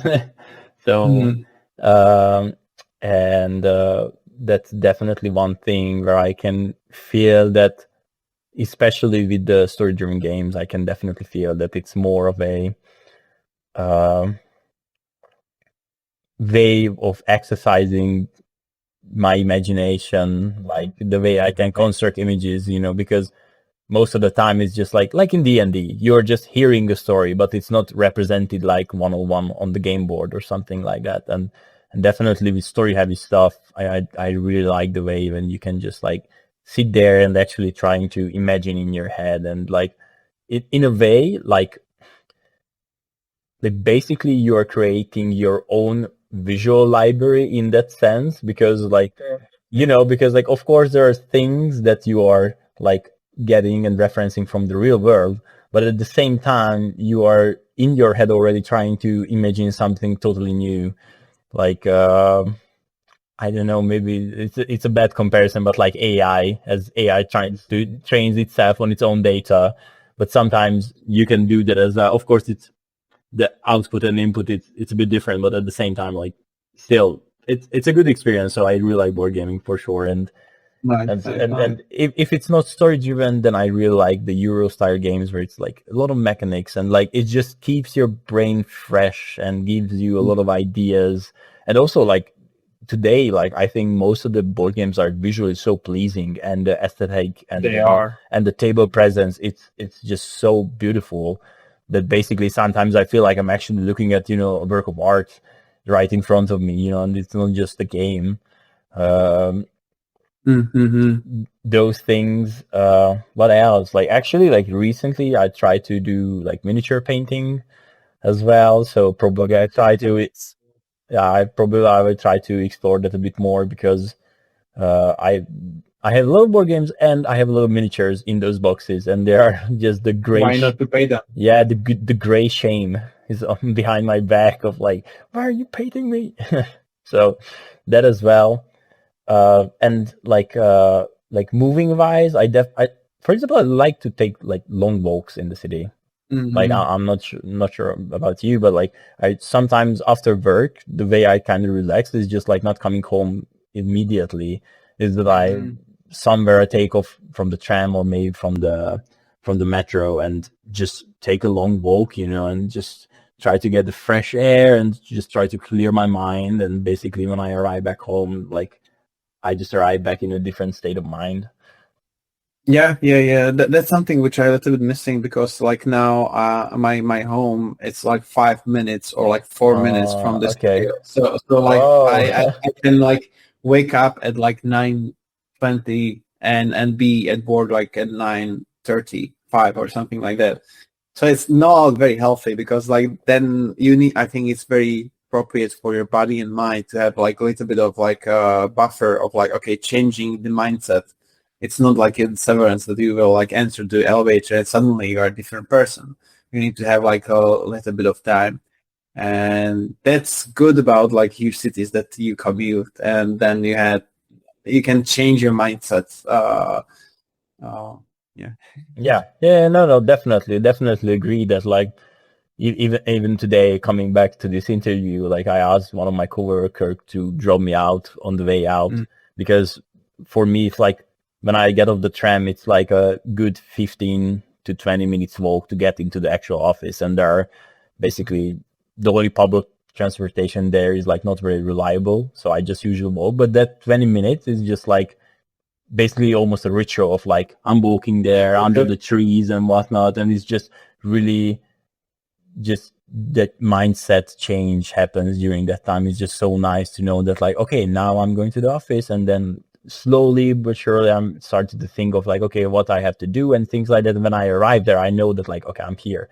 But when I am on my way home, I can be more like, oh yeah, like now I'm don't have to do work. My PC is in the office, and now I can basically do whatever I want with my time, and slowly but surely again, just to start to change my mindset and not being like a slave to work, all the time, and the other way around as well. So like I find very hard as a freelancer if I wouldn't have this place to be productive and to have exactly like try to imagine like you have a apartment like 2-bedroom apartment, and in one room you sleep and in other you work. That's like a lot of artists work that way, but I personally I can get very insane if I wouldn't have that buffer time of like, okay, me physically moving from one place to the other one. I think for me it's much better to be in a co-working place where I can have my own small cubicle and actually I have a little bit of like time just moving from place to place. And also like when I work for different like not studio but like in different co-working place, it took me around like 20 minutes also for body to like get from A to B. yeah, And I think it's great for your like metabolism to wake up, because usually when I was freelancing and I was working from home, it always took me, let's say, 15 to 20 minutes just to stretch properly before I can sit and spend like 2 hours or 3 hours before until I will have a lunch and another break. Because you need to, even if you're just like moving these muscles, you need to like stretch your back, your glutes, your legs and everything. And just walking to the work helps a lot. Yeah, it does definitely. And do you lift weights? I am a little bit kind like through all my years, I would say like I do whatever. I do whatever. I like with my friends. Sometimes I go and lift weights. It's fun. Yeah, just to do a bench press or like deadlift. Stuff like that. But like much before or like sooner when I was young, I was doing calisthenics. So I had like with my father, we built like a 2 pairs of like bars where I can just hang and like exercise, and it was nice for my back muscles, because when you are just doing the work, you are putting a lot of pressure on them. Yeah. So it's I think also sometimes great to wake up and go to the gym and don't have like a hard session, but like something where you start your body moving. But usually if you want to perform, it's much better to do it after work, that you actually have like let's say like 2 hours or hour and a half for body to perform. Yeah, I see. So, and what other kind of exercise do you do to keep yourself in shape then? Like stretching and things like that? I think what is like mostly I'm climbing. I am climbing very often. I would say like 2 or 3 times per week. Depends if we are going outside or not. If we are just going in indoor gym, we are just like 2 times. But as it started to be warmer, we can go also outside and spend the half of the day there.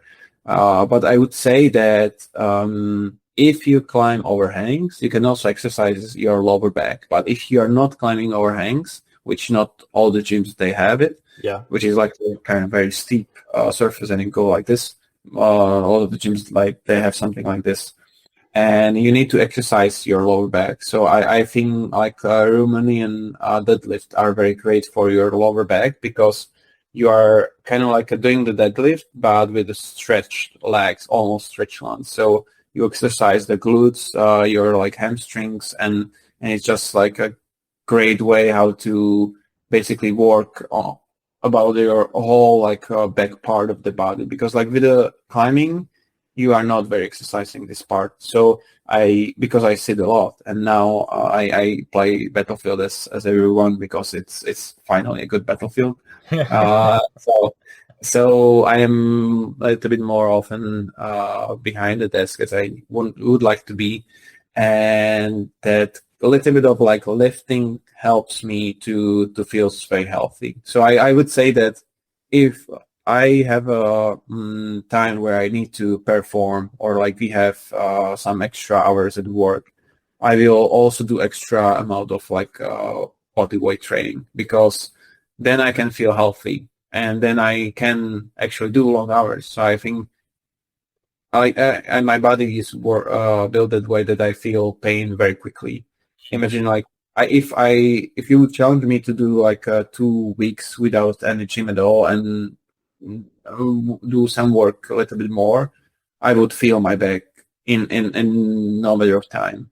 I don't know why, but my body is giving me a signal. So I need to do this as often as possible. I know some people which don't exercise at all and they're okay. They don't feel any pain. And I don't know how they work, like how their body is like made, because I can just like spend a little bit more hours, like 12 hours in the work, and at the other day I feeling like a grandparent. That's all. Yeah, definitely. That's a thing that I'm also trying to look out for a bit more recently, because as you just said, like I can feel that when you're in the office and you are sitting there for like 10 hours or 8 to 10 hours, like it's very daunting on your back. So definitely second that. Yeah. Also fun to meet artists, which like I think that's like very common to meet artists, which is like very hardworking, and he's also jacked in many ways, because like they know that your body won't be able to sustain that level of hours if you want to do more. If, for example, I have passionate project now, let's say, I need to do something for my body to not die. Yeah. So yeah. Everyone go and exercise for sure. If one takeaway of this podcast, like it will be not art and hike, but art and lift. Art and lift. Yes. We should do that. The art gym bros meetup. Yes. Yeah, but it's nice to hear that you're climbing. I also do some bouldering as well. So myself here in the capital. Nice. So I try to get it into the gym as often as I can, but it's hard. Okay. It's hard. So next time when you will be at the Game Days, you will join us, because last year it was I think around like 10 people who went climbing. It was just like right after the all the talks. We had like some buffer time before the dinner, and we went just climbing. It was so exhausting, but like it was great. So next time you will join us. Cool. Let's go. Yeah. All right. I think we kind of also touched on the topic of mental health in different ways. But maybe one question regarding that: how do you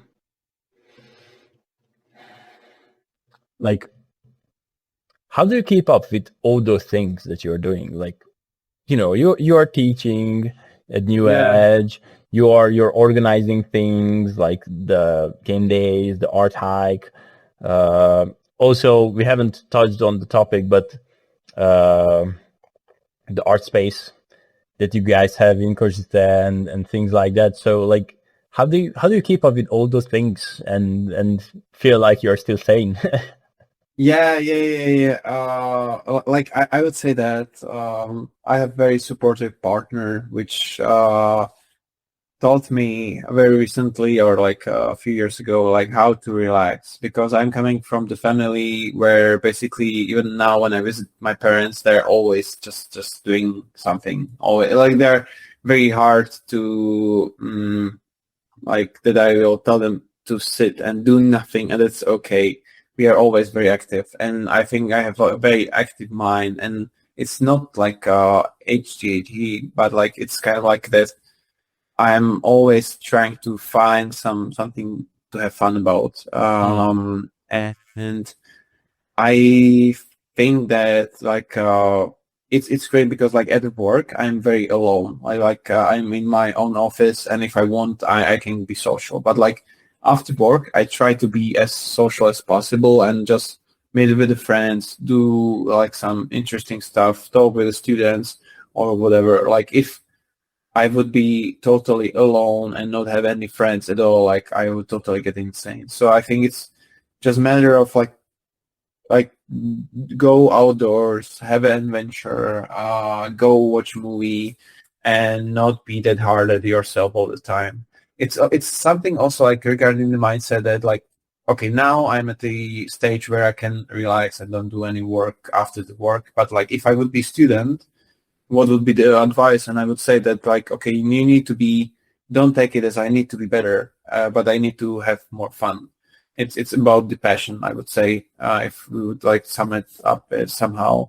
So if you are taking the suffering as a fun, it's fun. It's just like, okay, let's play a game for 10 hours. Why not? Like I would love it. So it's something like you can take the similar mindsets to the art, that you are not thinking about the fundamentals or like techniques, but you are just creating. And then you are coming back to techniques and how to get better. But it's, I think, wrong to take it like, okay, I just want to be better. Always when I tried that route, I fell on my knees and was like not moving forward. It's just like you need to reverse the formula to work. Something like that, I would say. I see. And maybe another question, like, how do you balance? I'm of course, it's not everyone who has problem with it, but how do you balance out social media? And like, because just to expand on the question, because like, like if you want to be able to work from home actually and work on like your passion projects, you have to be able to be seen online, be visible, and you kind of had to use social media for that. But at the same time, there's the danger of course consuming too much social media. And how do you find the balance between that, and how do you think that you can actually use social media to your advantage and not to your disadvantage, and how do you balance that? Yeah, that's I think very good question, because like I personally have problem with it, that let's say, okay, now I'm putting more stuff on the internet and I'm feeling like great because like people are giving me a response that they like it or whatever. and then like clients can like reach me, but like then I need to have a break, and then I don't have that dopamine from the social media that people are actually like praising the work which I do. So I think I think what helps me to don't care about stuff as much as you would pretend, like just being like, okay, I don't care. It's just like helping. I think my brother has like very good way of looking at stuff. Like you can do some certain stuff, but there is some threshold when you cannot move the wheels further because there is not in your hands, and you need to kind of understand it. That's okay. If I'm not popular, that's okay. If I'm popular, that's okay. Maybe you have other problems from that, but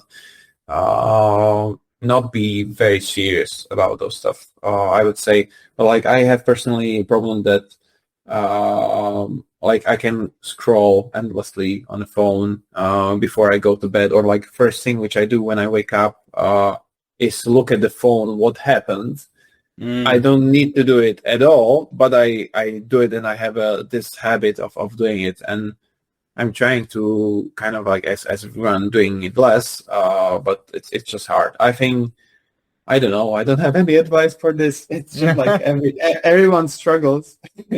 So, Yeah. but I say one thing that I'm very grateful for my friends that if we are at the lunch or like being outside, we are not putting phones on the table. We are not like looking at the phones. Like only if like, okay, let's say we are Googling something. Let's say like this cinematographer or this artist. Like we are trying to have a normal, friendly conversation, and that's like you need to be cautious about it. I don't know. Yeah, no. Like, of course, not everyone. Like, I don't think that we are like professionals to be able to give the proper advice. But I was just like really curious because definitely that's a thing that in what I think at least, or at least what I feel like everyone has a bit of struggle with that at least. And it's just always exciting to see everyone's views on it and how they try to actually deal with that. And that's again, like maybe someone will be like, oh yeah, actually like, maybe they're going to realize that when they're with their friends, they're still on their phone or whatever. And then maybe, they just bring you the idea you mentioned that like, hey, how about just to put your phones away? Yeah, for example, like the camps which I help to do like in the summer, basically the category of people are there, like the age category is from like 14 until like 25 or something like that. So usually at the 14, 15, you are very addicted at the phone. Like these kids, then they can have like normal consumption of like home like a screen time during the day, even like 6-7 hours. And usually at that camp it's outdoor, like you are sleeping in a tent or in a cabin, and you are always have something for you to have fun about. And we try to not take the phones, but like give them something else, which is like, okay, we have so much program in this camp, we have so many activities, so I think they feel really released when they are not touching a phone for 3-4 days and nothing happens. Like I think that's very rare, even for me as an adult, because like, okay, work, emails and stuff like that, to just go for a weekend and use the phone only when you are calling someone, just like being out of it and on purpose, like okay, going for a vacation with your girlfriend or friends, and try to stay out of it. It's great. Like I think we are very lazy to get bored. Like we hate it. Like now in a second, like I would be like bored from your conversation, and I would like take up the phone and be like scrolling mindlessly because there is a quick dopamine. Yeah. And I just think somehow we need to just throw it away. Yeah.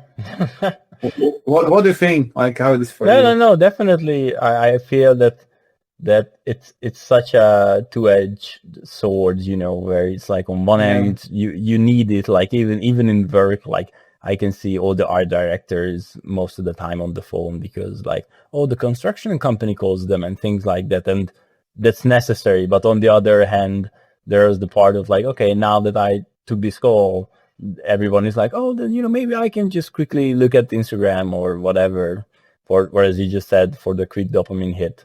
But yeah, it's hard to deal with it. Although I definitely started to realize on myself that what you just said, that when I feel like I had kind of so much fun, or at least what I feel is that like I want to invest time and energy in the certain situation that I'm in, it's really nice to be able to like, hey, like I'm putting my phone away. Like, for example, during the weekend, I was on at the countryside. And it was just so nice to be able to like leave my phone in the room and not touching it during the whole night. Because, many people are like, oh, I want to take the photos. And I was like, there's the photographer. And the photographer is for that. Like, I want to be there and just enjoy the moment. And of course, don't get me wrong. I'm actually glad that like they take the photos. And of course, some of my friends brought their phones and they took some photos. And it's really funny and nice to see those as well.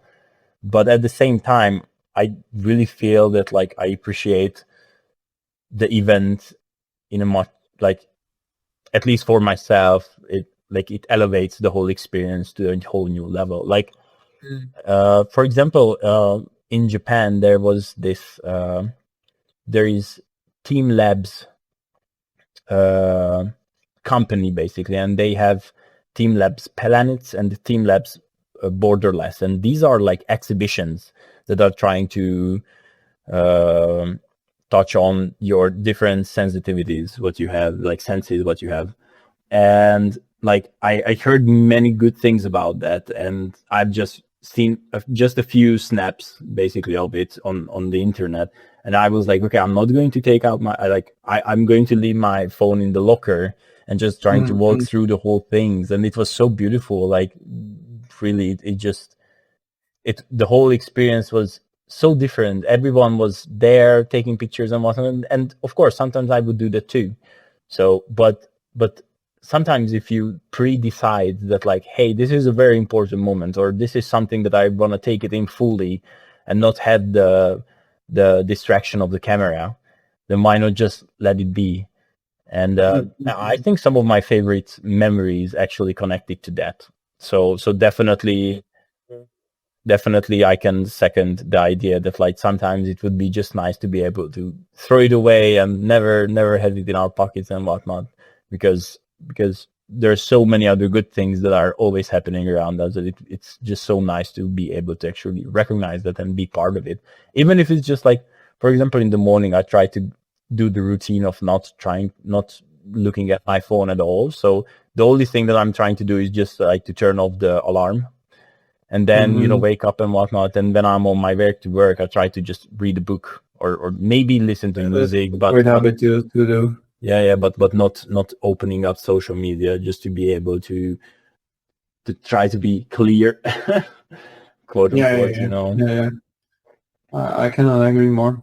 Yeah, it's a very, very hard subject. So, and then I'm really curious down the line how like psychologists and like all the other fields that are researching that topic is going to look back at it, because of course it's quite new phenomenon, to be honest.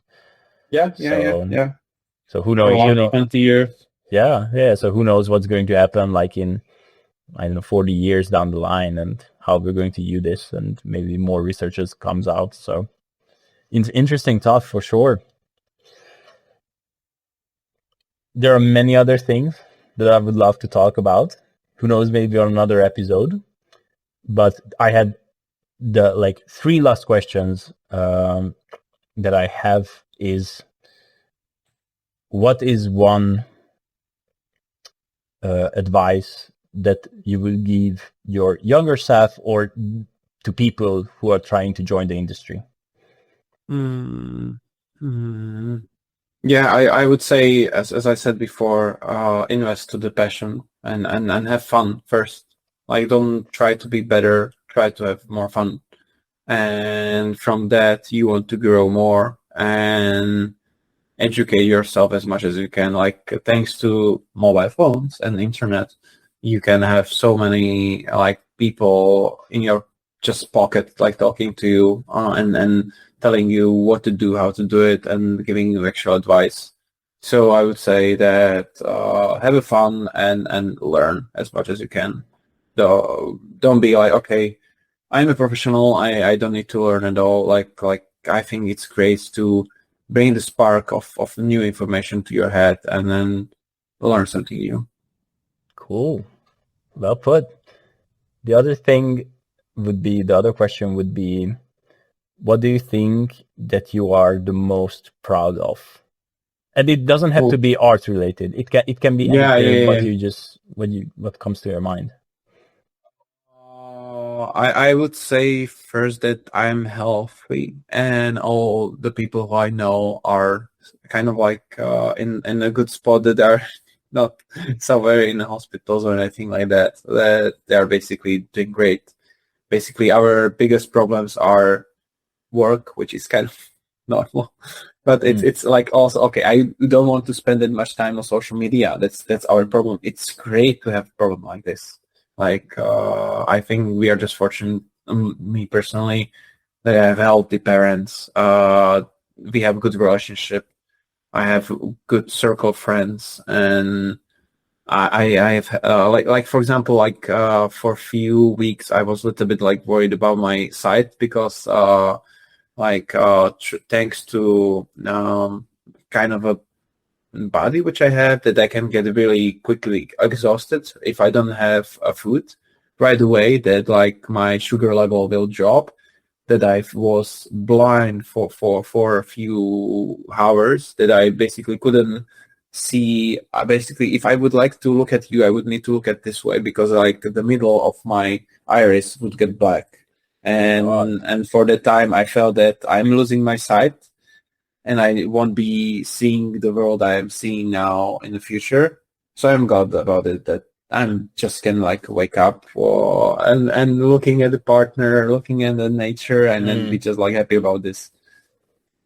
Yeah, that's very important. I think we forgot about Monday stuff very quickly. Like I think it's we start appreciating stuff when we are starting to lose them. Like for example, I before I started, I'm like, okay, I was basically I was very active in a sense of like I was running every day because I was doing biathlon and stuff like that.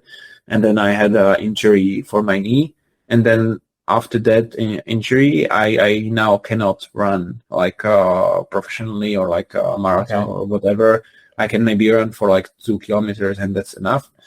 So I lost the sense of like, okay, that I cannot do something. Then I felt that, okay, I appreciate how much more than I can do other stuff.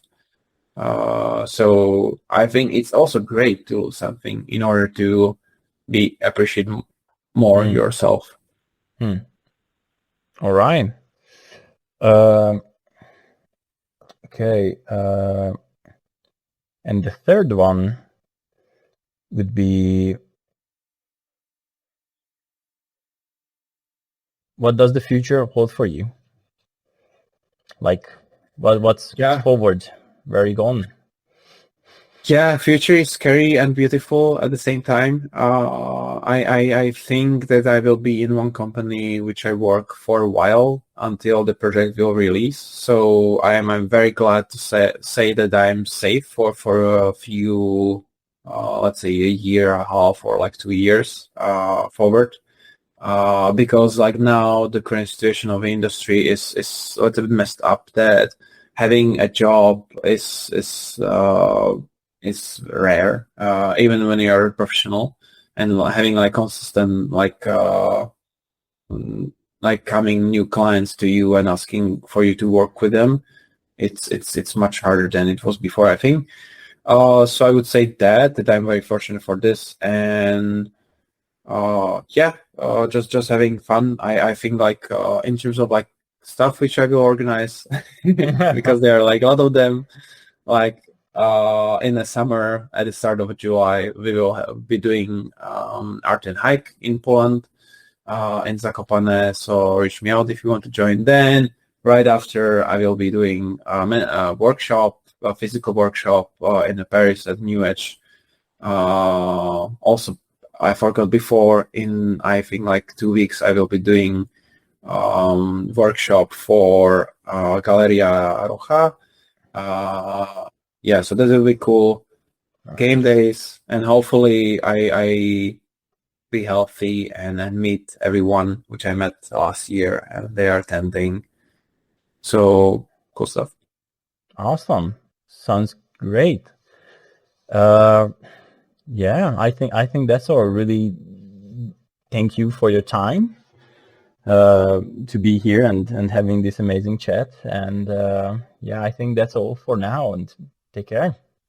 Yeah, then thank you, Attila, for hosting and then having me. It is a pleasure, and thanks also that also you answered some of my questions, and it was very casual talk about interesting topics. So cool. So have fun, and talk to you soon.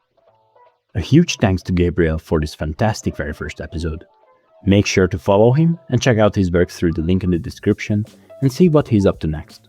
Also, if you like what we do here at the Art Network community, make sure to like, subscribe, and follow us on our YouTube and other social media channels. And last but not least, if you can, consider becoming a Patreon member as well, so we can continuously bring you more content like this. I was your host, Attila Gellért Varga. See you in the next one.